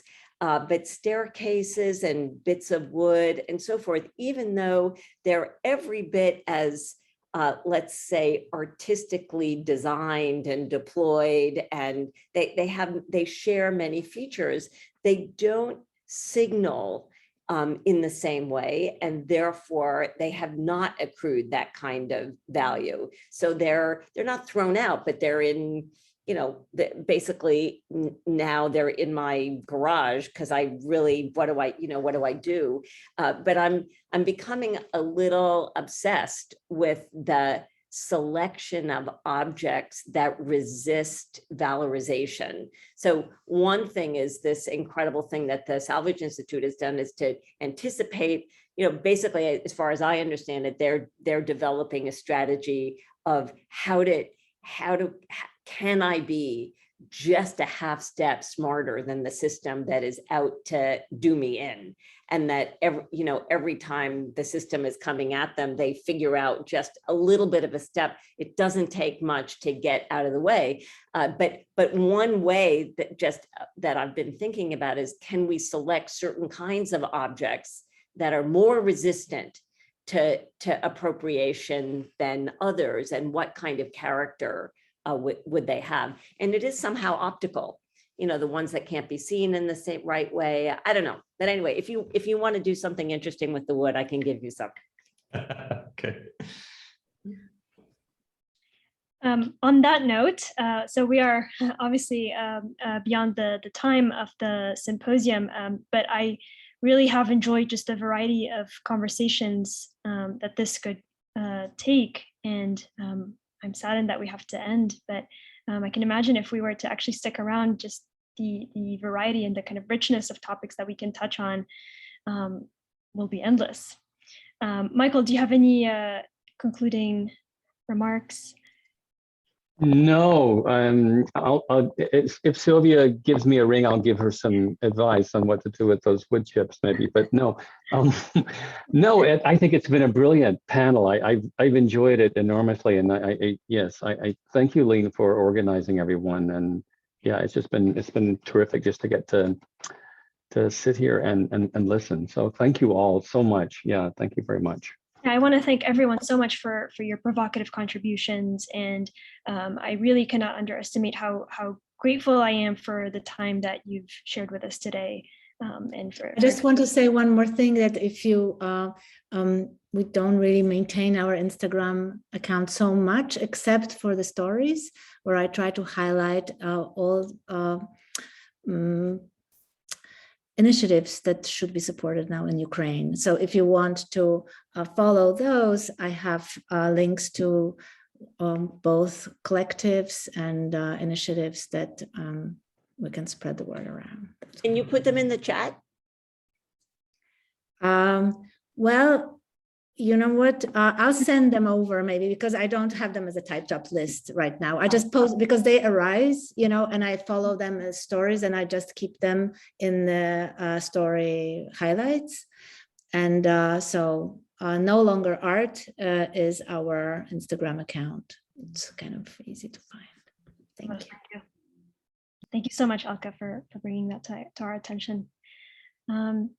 So I know that for those of you in Europe, it's very late there. So thank you so much for sticking around and for keeping the discussion going. But I will be in touch with all of you about, so this is being recorded, so I will share with you the recording when it's ready. And I will be in touch with maybe additional details as well. But I really want to thank everyone again for really provocative conversations that you brought to the table today. Thank you so much. And we thank you. And it was wonderful to meet everyone, really, and listen to all the stories. Thank you all. Bye. Amazing. Yeah, thank you, Lynn. Thanks, everybody. Bye-bye. Bye-bye.